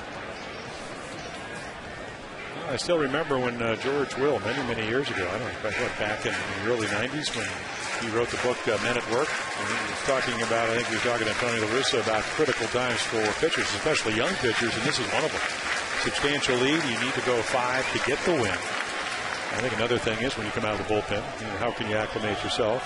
The other one is somebody makes an error. I guess another one might be not a lot of run support. Am I able to still be able to relax? But this is certainly one of those critical times. Big lead, trying to get outs here in the 5th.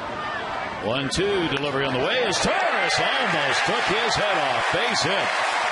As Torres delivers, it'll score more. Orioles on the board. It is 8-1. You talk about one back through the middle. Yeah, Wade Davis going to hang a curveball, and his Torres is all over it. Like doing the limbo. Better get down. I mean, right over the glove. But again, boy, watch this. Boom. Wow. And you're going to come out and just check here. Hickey, the pitching coach, more than anything, just to give him the chance to regroup after you watch that one go sailing by his head.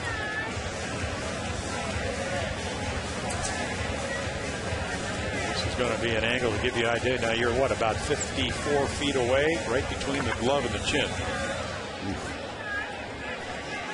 It's one of those that's almost, and I saw the Tigers do it in '68, where I think Boo Powell hit a line drive back at, I don't remember if it was Joe Sparmer or whatever, into a triple play. Because your reflexes, you catch it. Runners are taking a couple of leads, and then if you don't run the bases well, you're at least going to get a double play if you happen that the ball goes into the glove. As Torres gets his 17th RBI, the Orioles have first and second now with nobody out. And Felix P.A. top of the order. Well, you will see somebody get up if you get an extra base hit here, or a home run, or even a walk. What did Joe Madden said? He said the Orioles scare me only because they haven't been playing well. We have, and we know these are important victories. 1-0 delivery on the way, and that'll be fouled back by P.A. What the sign? Madden had a sign on his lineup card today, a little note he put on there for his players.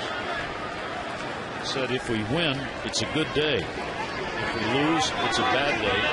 Period. No excuses. He's making it very clear that he just didn't want to hear anything except, did we win? 1 ball, 1 strike count. That one to third. There's 1. There's 2. Well, it wasn't a triple play, Jim, but it was 2. Well, again, you know, this is pretty good hitting by Felix P.A., but he hits it at the Gold Glover. I mean, this ball just smoked right at you. Greg Tatum's trying to get back. He didn't have a very big lead. You know, you're trying to get your secondary lead, and Wade Davis, well, I don't know what he's thinking, but he got pretty fortunate. He's real happy. He's probably thinking, well, at least he didn't hit it back up the middle of me. But he does get 2 outs on 1 pitch, which easily could have been a base hit in the left field. So Longoria makes the play to Rodriguez, taking Tatum out on the back end of the double play. Now there are 2 down, leaving his Torres on at first base. Tejada has flied out to right field twice in the ball game. Yeah, they've just been running in the ball in on his fist, and not necessarily strikes, and he keeps swinging it. And there you go. Big fastball. And when you have, and I mean right here, 96. This is why they gave him $480,000, 3rd-round pick. He's got a power arm with a couple of other pitches to go with it. But if you're going to swing at it, it makes it a lot easier to get somebody out. Hitting .299 since the beginning of June for Tejada. 7-game hit streak, as we said, is alive here tonight. Pitch will be taken inside for a ball. 1 ball, 1 strike. Of course, only on a 1-year deal. Tejada's name has been bandied about a little, but not very much. The power isn't there anymore, and clubs who are looking for some help, generally if they're looking for a right-handed batter, they're looking for some power. Everybody wants that right-handed power bat. There aren't a lot of them out there available. 1-1 delivery on the way. Breaking ball that he thought about, stayed away. Yeah, and hasn't really played well at third. I mean, it's very tough when you're in your mid-30s to go from shortstop. But some people I talked about played more than adequately at shortstop, but just haven't done it this year. But again, you go to the National League or even an American League, I mean, you could be a DH, you could be a part-time player. I mean, a lot of roles, especially over in the NL, that you could help a team. 2-ball, 1-strike delivery on the way. Tejada slider that's way outside. And a 3-ball, 1-strike. And because of that 1-year deal, you know he's putting a lot of pressure on himself, especially with runners in scoring position. Because like you said, he's hitting well, just not in the clutch. A lot of times they'll pitch you differently. You try to do maybe and try a little bit harder, and that usually doesn't work. 3-1. He's got the count. As Torres at first base with 2 down. Tejada rips it. Longoria scoops it. Looks to second. Decides I better go to first, and does. Evan Longoria plays the solid D to help Davis out. The Orioles will get a run, leaving 1 on.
With Jim Palmer, WJC's Mark Viviano, I'm Gary Thorne. An 8-1 lead for the Rays. Big third inning when they got the 7 runs.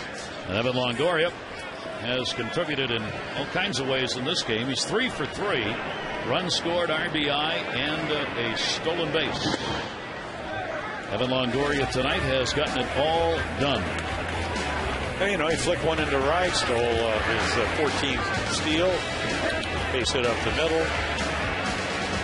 This is a power hitter. And then they did a couple pretty good plays at third base with the glove. He got Wade Davis out of that last inning. The Orioles could have easily, I don't mean the line drive, because that was pretty routine when it's right at you, but the last play was a short hop.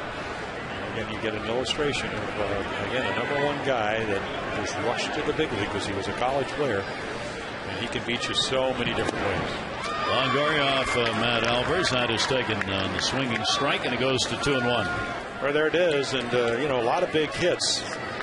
Longoria's got 3 of them. You know, the triple by Crawford. Joyce went in there, but anytime you're able to get 7 runs in an inning, 4 base hits, they took advantage of walks, hit by bat by the pitcher, everything. Again, to parlay it into an 8-0, now an 8-1 lead. Longoria wasn't sure about the call, but just stepped down and then stepped right back in again. 2-ball, 2-strike count on him. Matt Albers continues on in relief for Tillman, who worked only the 2 2/3 innings, giving up 8 runs on 7 hits. Albers came on to finish out the third to get the final out. So beginning his 3rd full inning in this ball game. Evan Longoria, the big extra base hit numbers, 4th most in the American League. All of the hits he's had in this ball game, though, have been singles. 2-2 delivery to him, and did he go? They'll check it first, and yes, he did. Mike Riley, the crew chief. And Longoria's out of there. Well, this is the spring training pitch. Slider. Added it. And the bat well out there. Mike Riley, the veteran umpire, will be behind the plate tomorrow night. Makes the call. Our AT&T Mobility Trivia question, and it is, who is the only player to hit a home run for his 3,000th career hit? Home run. Well, it could be Aaron, could be a lot of guys. Dave Winfield. Dave Winfield. I have no idea who it is. Good. It's a good guess. Carlos Pena. It wasn't Cal because I saw it on a highlight yesterday. Wade Boggs. Oh, boy. Why wouldn't we have known that? 99. He had a lot of home runs for Tampa Bay. In batting practice. In batting practice. He did hit 24 1 year for the Red Sox. A lot more doubles and singles off the wall. And walks. And that off-speed breaking ball will miss. Probably should have known it was going to be because he lives in that area, right? You know, or he was a hitting instructor for the Rays before they were the Double Rays and the Rays. They played better since they changed their name. Went to the Rays. Small things that matter, apparently. Carlos Pena with a 1-ball-1-strike count. Big shift on defensively. That'll be foul back. And Pena takes the count to a ball and 2 strikes. Carlos Pena is part of the core. They talk about the core players of the Yankees. Well, the core players of this team, the likes of Crawford and Longoria and Upton and Pena. There'll be some changes on this Tampa Bay team next year, as they just can't afford to keep all their star players. And that's one of the reasons that Joe Madden has used that as a motivating factor right from spring training. These guys, if they want to win as a group together, better do it this year. Fastball is going to be taken up high, and a 2-ball-2-strike count from Elvis. Hey, he turned 32 back in May. We're talking about Carlos Pena, but a 39, 31, 46 home runs, won a Gold Glove 2008. Played for the Yankees and the Red Sox in 2006. They just picked him up. He wasn't going to make the club. And then Greg Thornton hurt his knee. And 46 home runs later.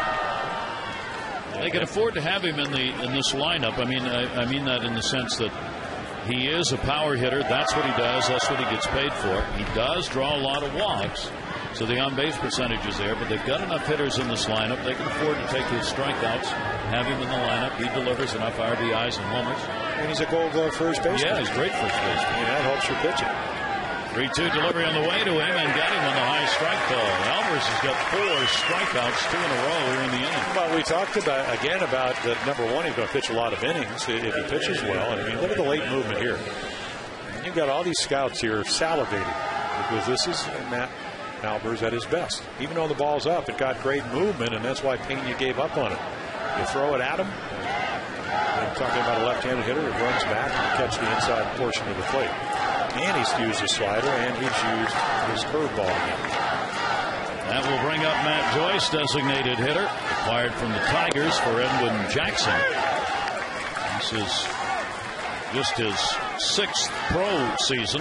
Last year with Tampa Bay, appeared in only 11 games, spent most of the time at AAA.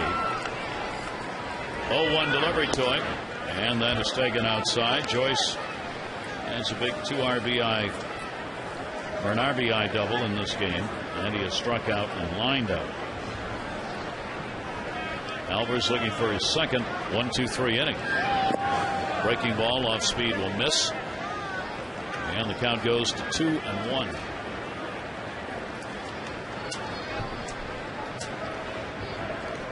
The series will continue tomorrow night. Jake Arrieta will be on the mound, 3-2 against Matt Garza, 10-5.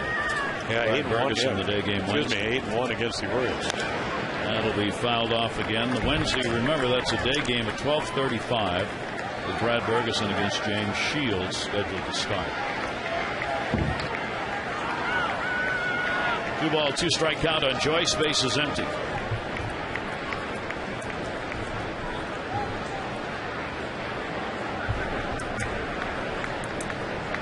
Efficient Tampa Bay team tonight that's just taking advantage of those opportunities. Runners on. 2-2 delivery away, and the count goes full, 3-2.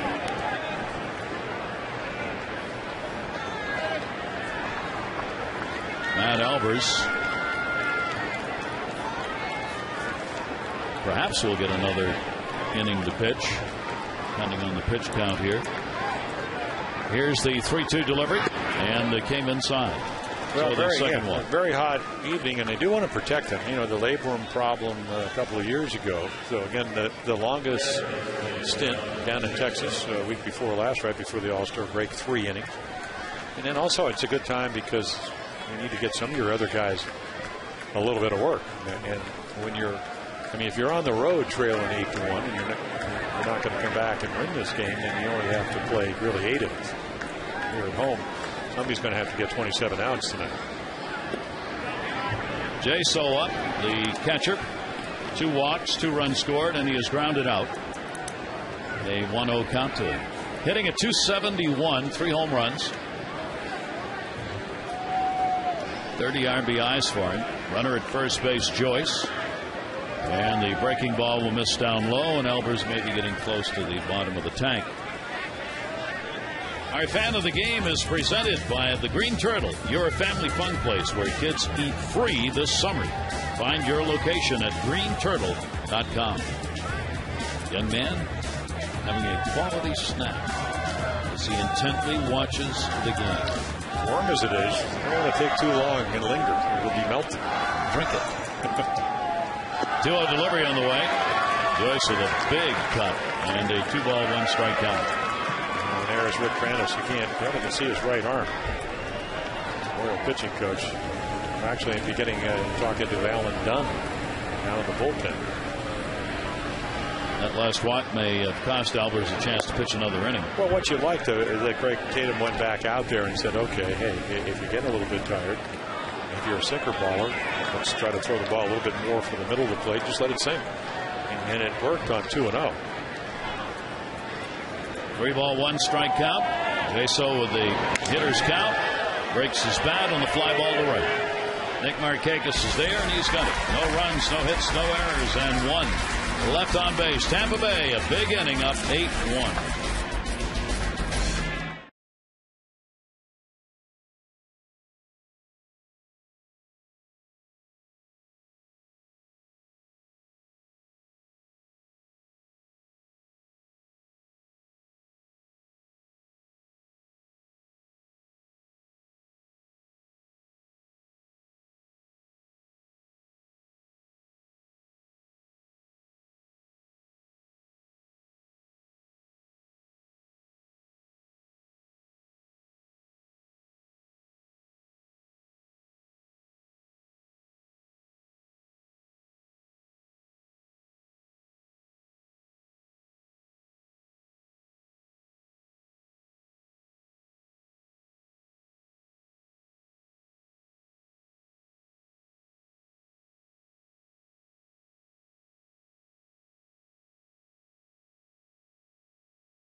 We share. Gary Thorne, Jim Palmer, WJZ's Mark Viviano on hand for this one as the Orioles trying to get out of the 3-game losing streak put on them by the sweep by Toronto to open up this long homestand. Now trying to battle back after Tampa Bay had a 7-run 3rd inning after getting 1 in the 2nd. Orioles picked up a run in the 5th inning, RBI by Turris. Nick Markakis takes it to center field. Upton, 1 pitch and 1 out. Yeah, looked pretty good off the bat, but maybe just up on the end. And that Toronto series Friday, he doubled, he hit to the deepest part of the ballpark for one of his 31 doubles. There it is. Not a lot of offense. Wigington's double. You got his Turo with the RBI single. Craig Tatum, who is getting the catch regularly because of the injury to Weeder, having a good night with a couple of singles. Ty Wigginton will take the pitch for a strike. Wigginton has delivered a double, the only Orioles extra base hit in the ball game. Tie on the season now. 6 hits in 13 at bats against Tampa Bay, including a couple of home runs. Wade Davis trying to go 3-0 against the Orioles with the 8-1 lead here in the bottom half of the 6th inning. That'll be bounced in the dirt, and a 1-ball 2-strike count on Wigginton. So what does he had? He had 9 in the shutout, then 7 down in Tampa, and he's into the 6th inning now. So like 23 innings pitched now, and 1 run. 1-2 foul back. You can see why he was, as he put it, excited about being able to pitch in this ball game coming out of the All-Star break for him, his first start. Well, again, as we mentioned, and you talked about it, he had gotten off that 5-game losing streak by beating Cleveland. And that will be fouled away. Well, just think about it. They have a good bullpen. Soriano, their closer, they got him in from Atlanta. He made the All-Star team, 23 out of 24. You got Choate, you got Weeder. You got a lot of guys to get you. So your job, and they can score some runs for you. They haven't done a great job for him as well as other guys. It's a good team to pitch for. 1-2 delivery, and he got that slider away, and he'll get the strikeout. There are 2 down. Let's check in with Mark. Luke Scott coming to bat. He just began running in his rehab just a week ago. Spent much of the time with Orioles trainers in Sarasota and his personal trainer, who he brought in from Oklahoma, just working on stretching and strengthening that injured hamstring. Once he got into 3 minor league games in Sarasota, said once he could hit a fastball, he knew he'd be good to go. But says he's not going to be comfortable right away. He has to get used to seeing some off-speed big league pitching. We'll see how we can do here. Up to you. And showing him the fastball, but away, and a 1-0 count. Luke has grounded out and popped out in his return to the Orioles today, coming off the DL. So they get him right back in the lineup as a DH, and he gets a base hit. Now Scott is on with a single. 2 down here in the 6th.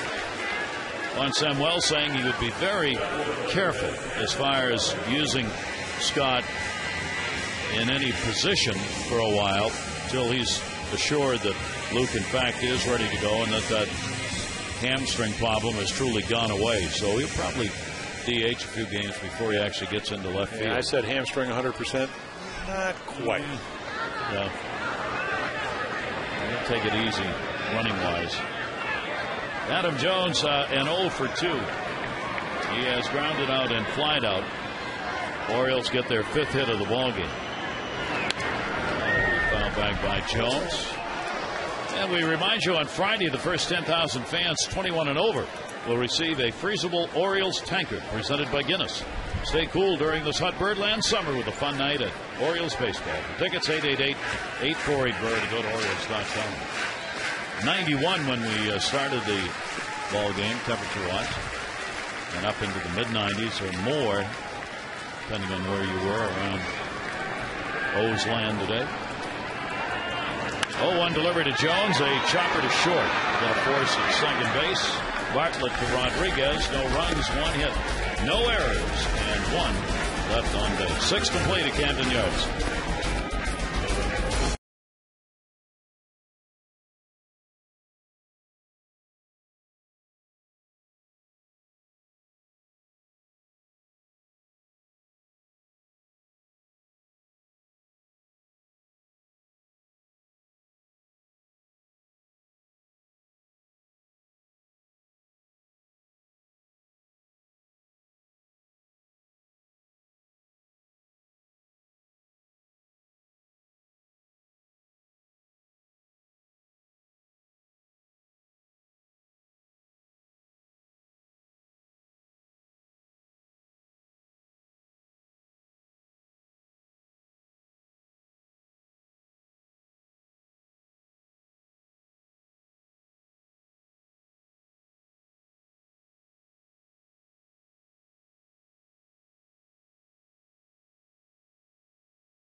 tough yesterday and today, Jim, because of big innings, a lot of runs against you early, forcing you to really have a major comeback if you're going to get in it. Well, that and the fact then you got to go to your bullpen. And, we saw Hendrickson do a nice job yesterday along with Frank Mata, who was sent to the minor leagues. Tonight it was Matt Albers. But one of the first things you're taught as a starting pitcher, you want your guys playing behind you to think they have a chance to win. Mattis couldn't do it yesterday, and Tillman. Big story tonight to me was, could he do back-to-back games? He was so good against Texas, and he just couldn't do it. The Rays know they have to come in here and win. They're, 3 games back of the Yankees, and that's exactly what they seem they're going to do. And then Davis, again, has been so good against the Orioles. Matt Albers, good job coming out of the bullpen. He's out of the ball game now, but he worked a solid 3 in the 3rd innings. He gave up only 1 hit and struck out 4. And now what you can do, because this is, you don't have any off days with the Twins coming in for 4 Thursday, Friday, Saturday, and Sunday. You're going to need Dave Hernandez, who you have in the leave. So you give him an inning or so, let him get his feel, make sure that he understands that, hey, just because it's 8-1, I want you to go out there and pitch. Just like it was a tie ball game, 1-run lead or whatever. Get him his work and set him up for the rest of the week. So Upton leads it off here in the 7th inning against David Hernandez. And Hernandez gets the ball down the line that's going to end up in the seats as a foul ball. Our GMC game flow. It has been about the starter for the most part. Wade Davis, who has just walked 1 and struck out a couple, has given up only the 1 run on 5 hits. And Chris Tillman, who gave up the 8 runs on 7 hits in just 2 2/3. 2 starters, 2 different directions. And that's been the ball game story. Center field Jones. Adams got it. That'll retire Upton. And he's got a 1 for 3 and a walk in the ball game.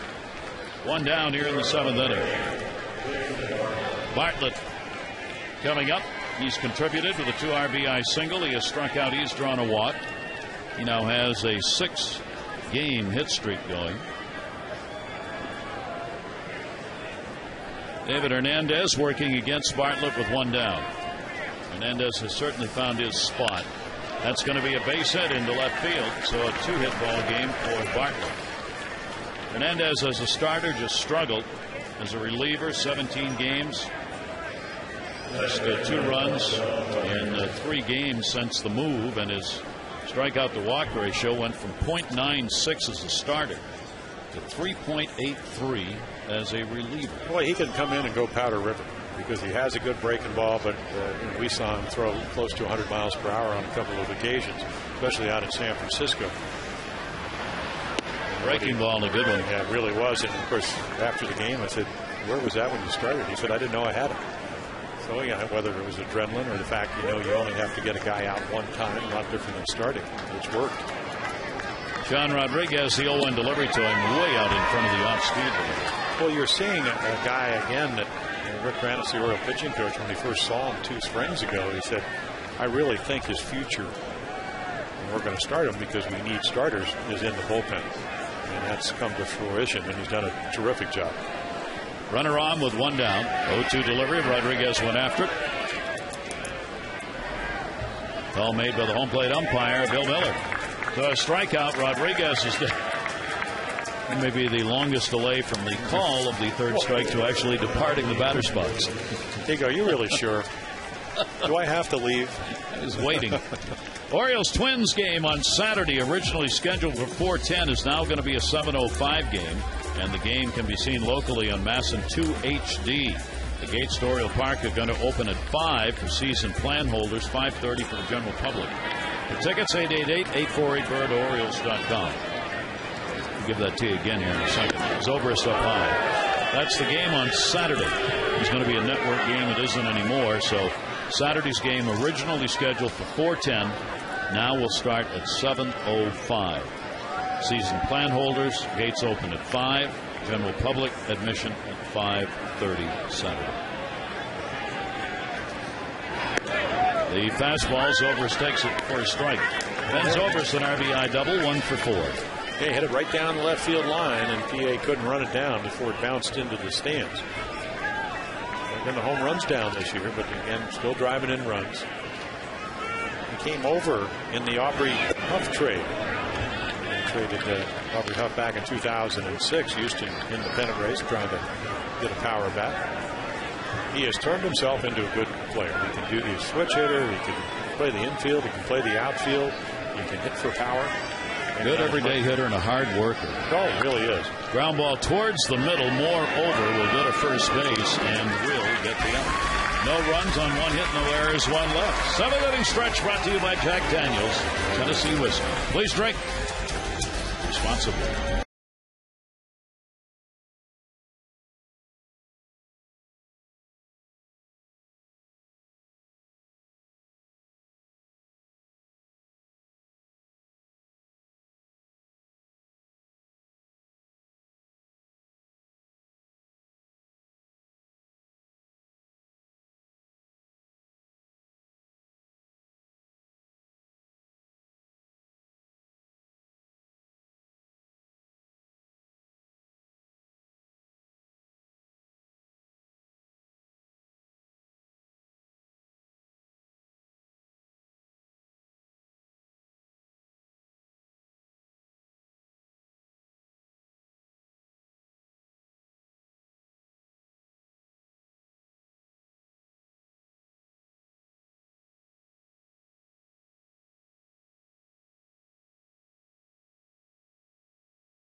Night offensively and defensively, and then again Craig Tatum.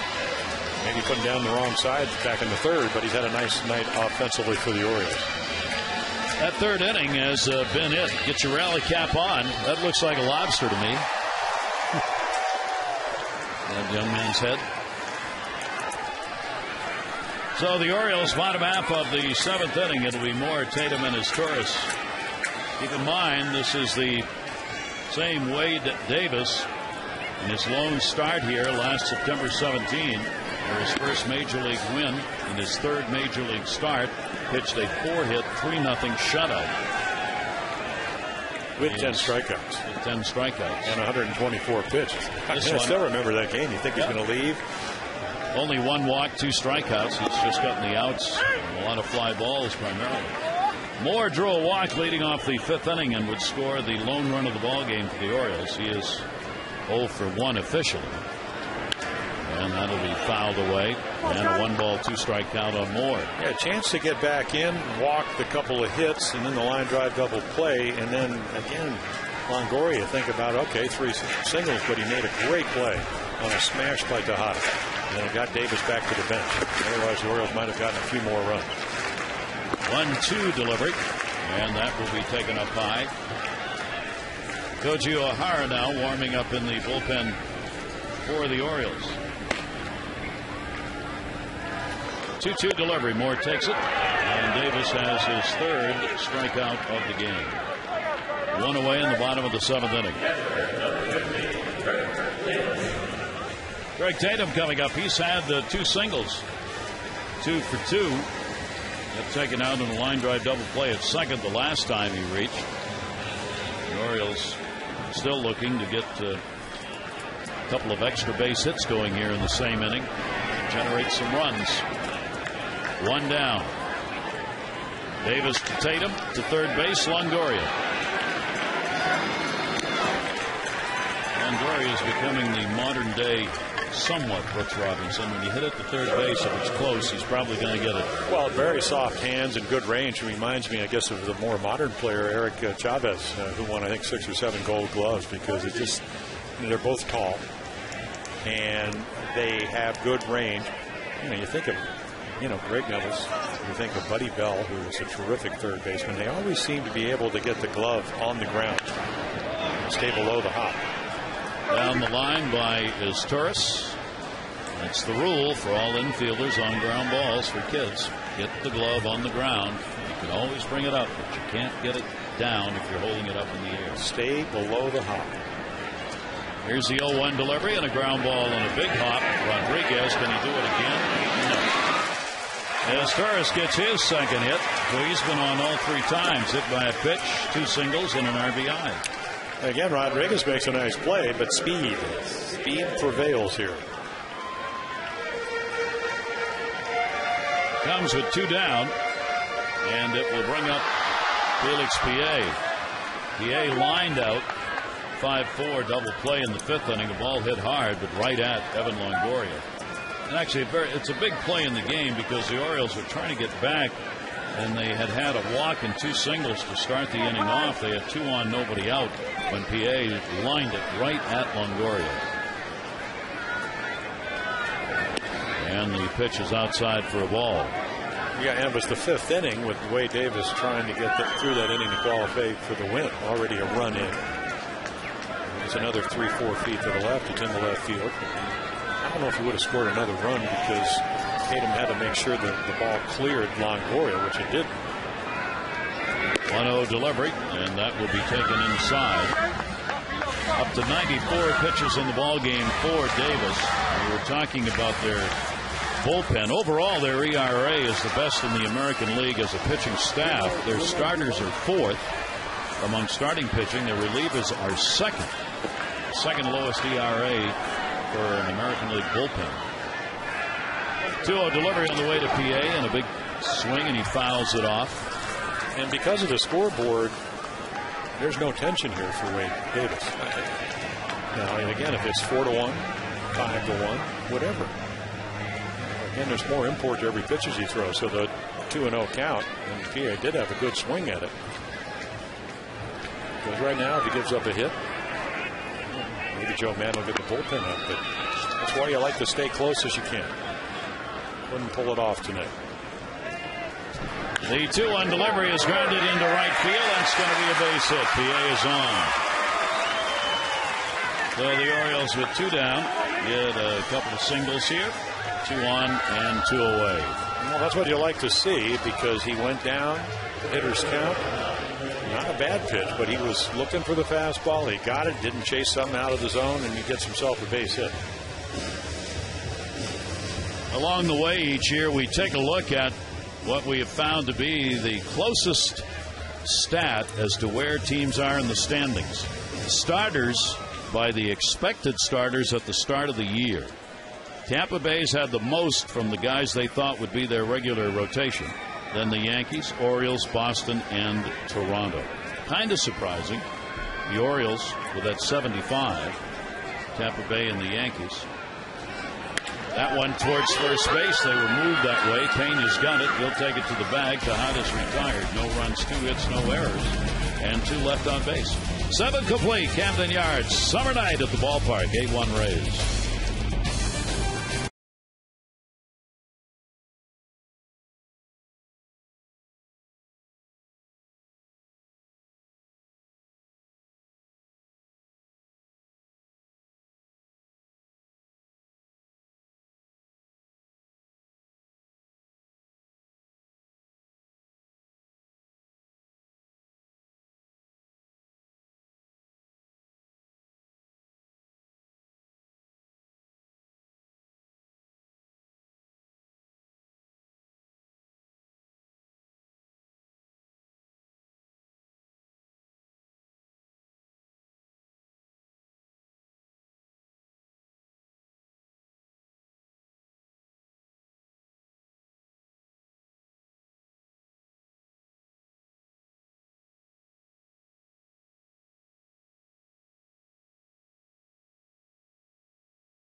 Avenue at White Marsh.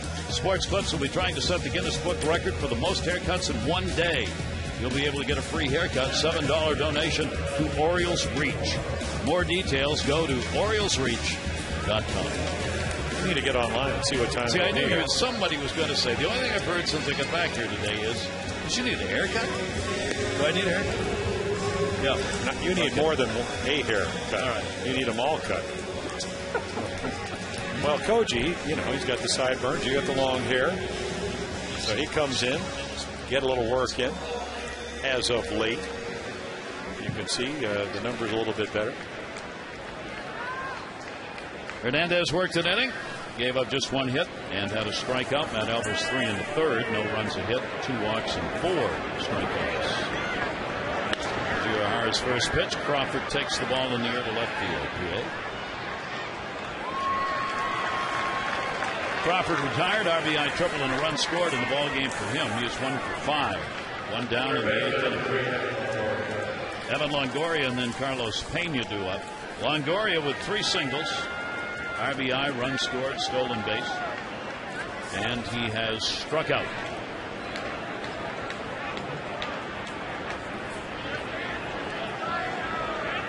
Hara's delivery to him. He'll catch the outside corner for a strike. Yeah, Koji, an inning against the Blue Jays on Friday night, threw the ball well. Good splitter. Seems like he's a little bit more in command of his fastball. He always got that little hop. He has a little skip at the end. 1-1 delivery fouled off. There's a splitter and a good one. He's always done well against the Rays. He has faced and struck out everybody in the lineup. Rays hit only .222 against Koji. Crawford, Longoria, Pena, the big bats have combined 2 for 9. Well, remember last year he lost that tough game, had a 2-1 lead, and they got a little looping double and another down the right field line, a little looping base hit down the left field line. He would eventually lose that game, but pitched extremely well as a starter. 2-2 delivery on the way, and that is swung on in this. Koji gets the strikeout. 2 quick outs here in the 8th inning.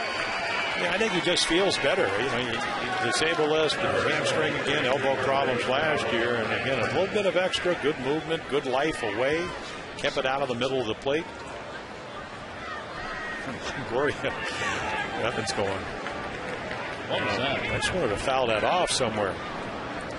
Foul it off and get a better pitch to attempt to hit. That would be, boy, what a cut, and that got Bill Miller, the home plate umpire, that time. As Pena took a big whip.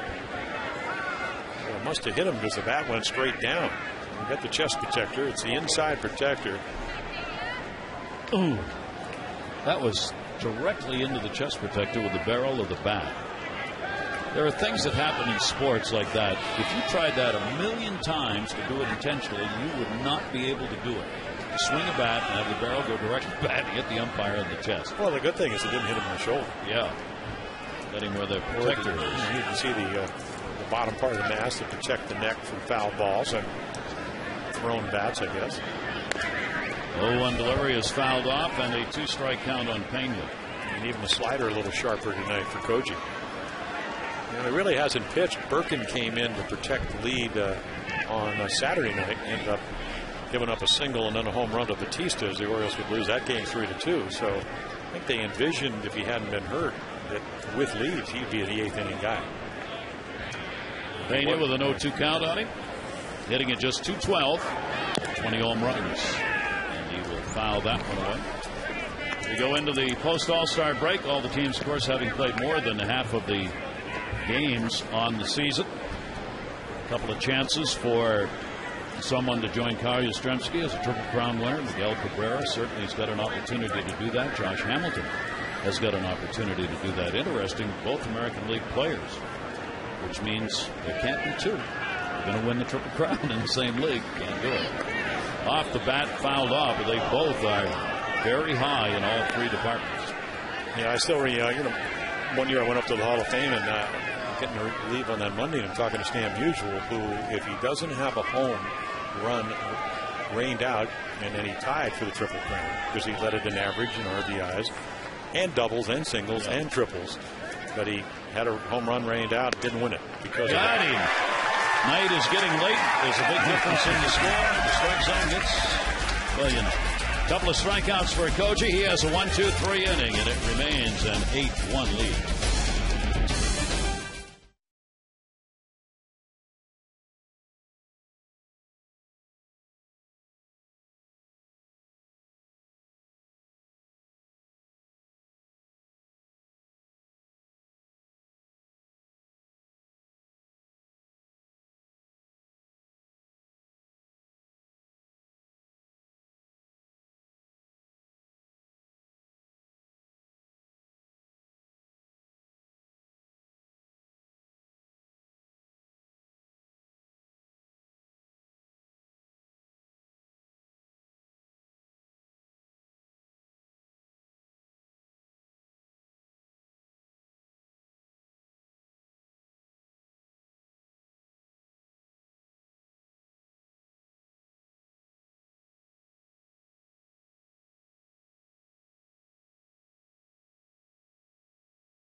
Lead, and Matt Albers, who worked 3 in the 3rd inning, is giving up just 1 hit and no runs. Text in your vote, A, B, or C, to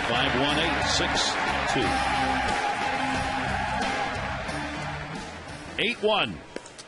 Rays on top here. There you see that hat actually wasn't built that way. It's like combined 2. It's a floppy hat. It's a floppy hat with a combo. Yeah. Lobster added at no extra charge. Nick Markakis up. Nick will foul it away. He's 0 for 3. The 99th pitch for Wade Davis, his season high, 112. That was his last start. Again, as you mentioned, Gary, a win against the Indians, where he went 7 innings. A 1-ball, 1-strike count on Nick. Markakis, the off-speed pitch on the outside corner. What an advantage to have the big lead early. An 8-0 lead at the end of the 3rd inning. Davis has just been able to play catch. Yeah, that and relax. That has a lot to do with it. Take the tension out of it.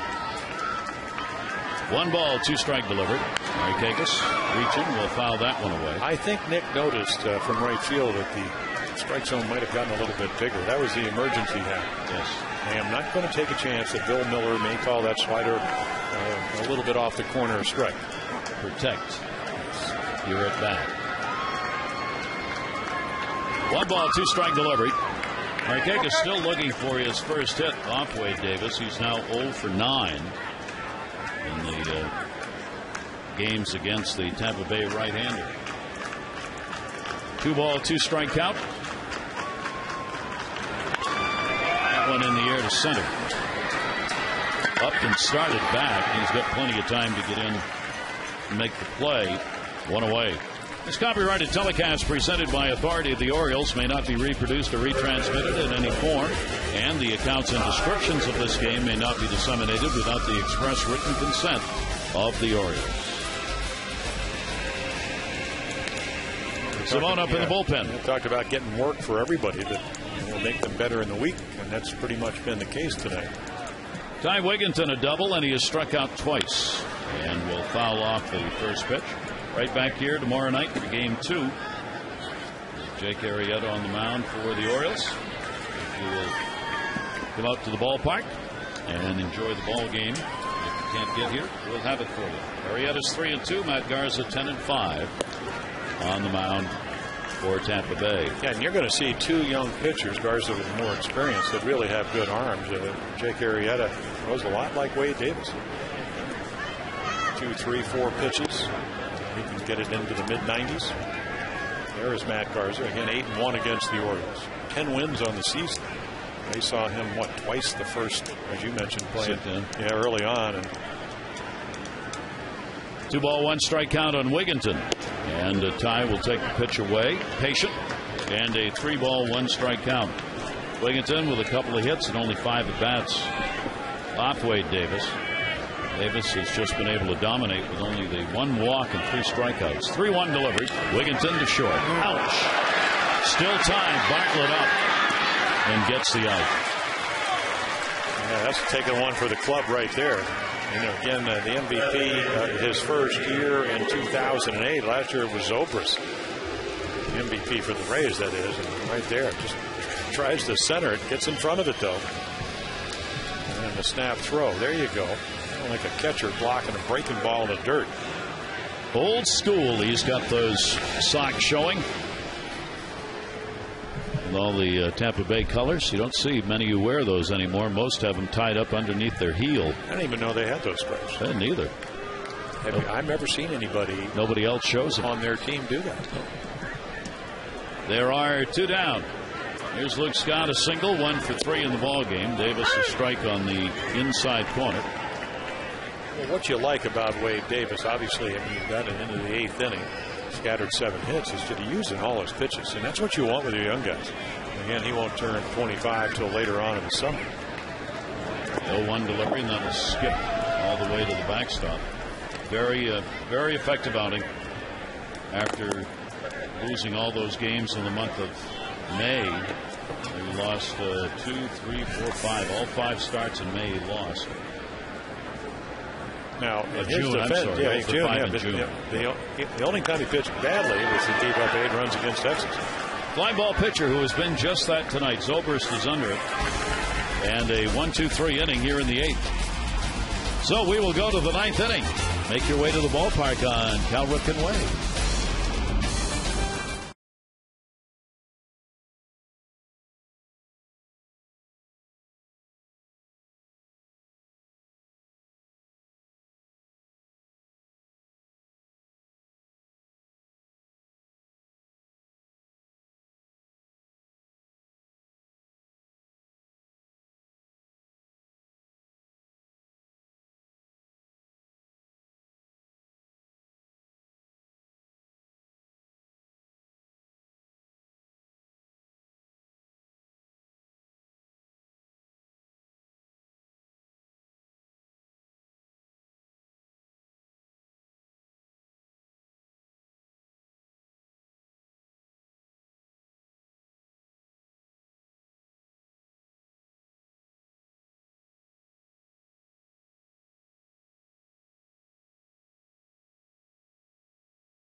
Grab your bag.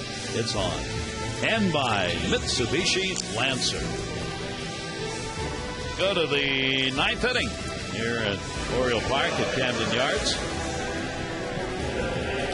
Ball game, just 1 inning. Alfredo Simon coming on. That 7-run third has just been it here tonight. Yep, and Simon again just getting some work. He's the closer. He's evolved through injuries, etc., to be in the closer, and he's done a nice job. He calmed down. He had on the last road trip, gave up the tying home runs on a splitter to Cabrera, and then Juan Samuel said, it's all right to use it, but your fastball is probably your best pitch. And when he got down to Texas, threw more fastballs and was successful. Here's Matt Joyce, the second base. Moore right there, and he's got it. Joyce is retired, 1 away in the 9th inning. Find out the latest gear at the official online shop of the Orioles. You can browse the largest selection online. Official caps, t-shirts, jerseys, collectibles, and more. Shop in the comfort of your own home 24 hours a day, 7 days a week. Get your gear from the official source, the Orioles.com shop. Might even find a hat with a lobster on top. The 0-1 count. Jay Soap working behind the plate has drawn a walk, 2 of them actually, and scored both times. Since then he has grounded out and flied out. 11 came to the plate in the 3rd inning when the Rays picked up their 7 runs. A hit batter, 2 walks, and all 3 of those players scored. RBIs up and down the lineup. Crawford, Joyce, Upton, 2 RBI single by Bartlett, RBI sacrifice bunt to Sean Rodriguez in that inning. RBI triple Crawford. 1 away, base is empty, and a 2-ball, 2-strike count.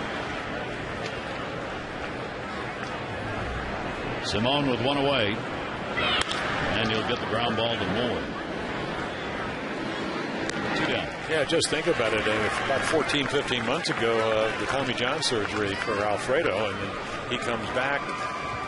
They talking to him in spring training. I think I should be a starter or a reliever. I said, go start. You can always relieve, and that's what he's done. They found themselves a guy that's capable of closing at this level. And then again, you get Hernandez in there. Birkin's been real good. There's Dan Wheeler, who's having an outstanding year. It's almost like they use him as a right-handed specialist. Moore, a busy 9th inning. He'll get the out on Upton. It is a 1-2-3 inning. The Rays, bottom of the 9th, will try and wrap it up. They've got the 8-1 lead.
Tampa Bay, and it's been about the pitching or lack of it by the Orioles. For an 11th time this year, a starter fails to go beyond 3 innings, and for a 14th time this year, the Orioles have allowed 5 or more runs in an inning. Tampa Bay struck early, they struck often with that 7-run third and broke it open. We're coming right back following the bottom of the 9th with those extra postgame.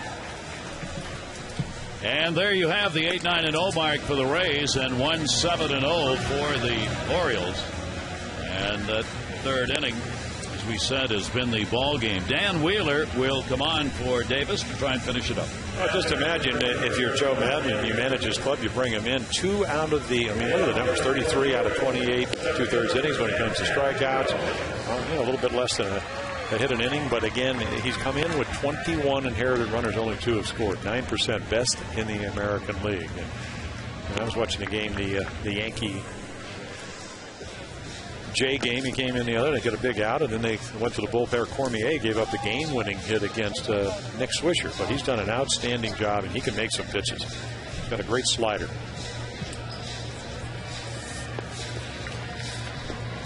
So Wheeler 3 outs away from protecting this win as Wade Davis gives up just the 1 run on 7 hits over 8 with just 1 walk and 3 strikeouts and 1 hit batter. The Orioles' lone RBI is Torres Gunnett. That came in the 5th inning. Jones, Moore, and Tatum here in the bottom of the 9th. Adam Jones has an 0 for 3 in the ballgame.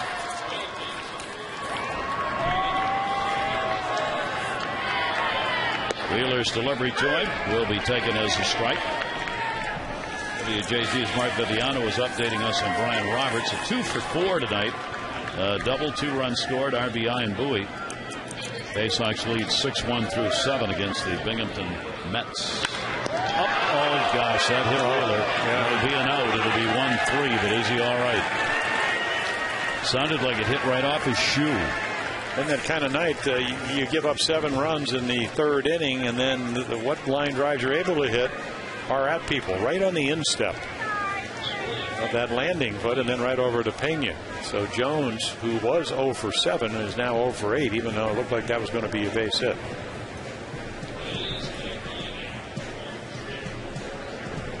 So Wheeler will be checked on here. Probably will throw. Joe Madden out to look.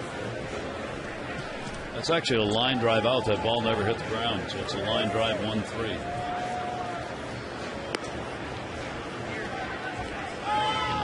He says he's all right. So Dan Wheeler will go on.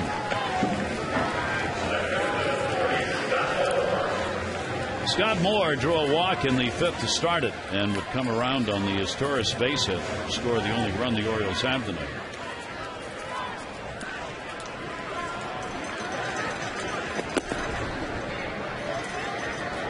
One down, base is empty.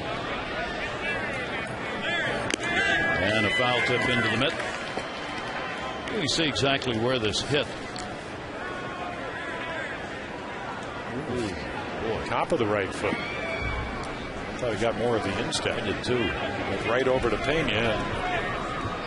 Just, when you know he's not hurt, you're going, damn, nice pitch. Afterwards, there may be some swelling there. Oh, yeah. Well, get the ice on it. Scott Moore, 1 ball, 1 strike count. Orioles have had only 6 runs in the last 4 games now. Center field, that will be Upton. He is under, he's got it. And there are 2 away. Let's update you on the voting in the AT&T Player of the Game tonight. Right now, Albers on top. You still have time to text in your vote, A, B, or C, to 51862. The results on the O's Extra post-game show. So Wheeler, who now came over 2007, and guess who they traded him for? Ty Wigington goes from Tampa as they tried to. That was the year I think they had a 6.50 ERA out of their bullpen, highest in 50 years. Next year they're in the World Series, and a lot of it had to do because of Dan Wheeler. They had a tremendous bullpen in their World Series run. Tatum's had a couple of singles. He's 2 for 3 in the ball game. The Orioles, the talk will be about Chris Tillman and the 8 runs on 7 hits in 2 2/3 innings tonight. After a great start against Texas, not being able to get it done here, and Juan Samuel seeing consecutive days and starts that have not been good. Yeah, and Albers picks up the bullpen as Henderson did yesterday with both starters getting knocked out on successive days. 0-2. It's not what you want to have to do, but at least you didn't have to go through the entire bullpen. 2 strike count and 2 down. 1-2 here. Joe Madden's team looking for their 56th win of the season. And that is swung on a miss, and that'll put it in the books. So Wheeler comes on to finish it off, despite the line drive that he took on his foot in Tampa Bay. Comes away with an 8-1 win.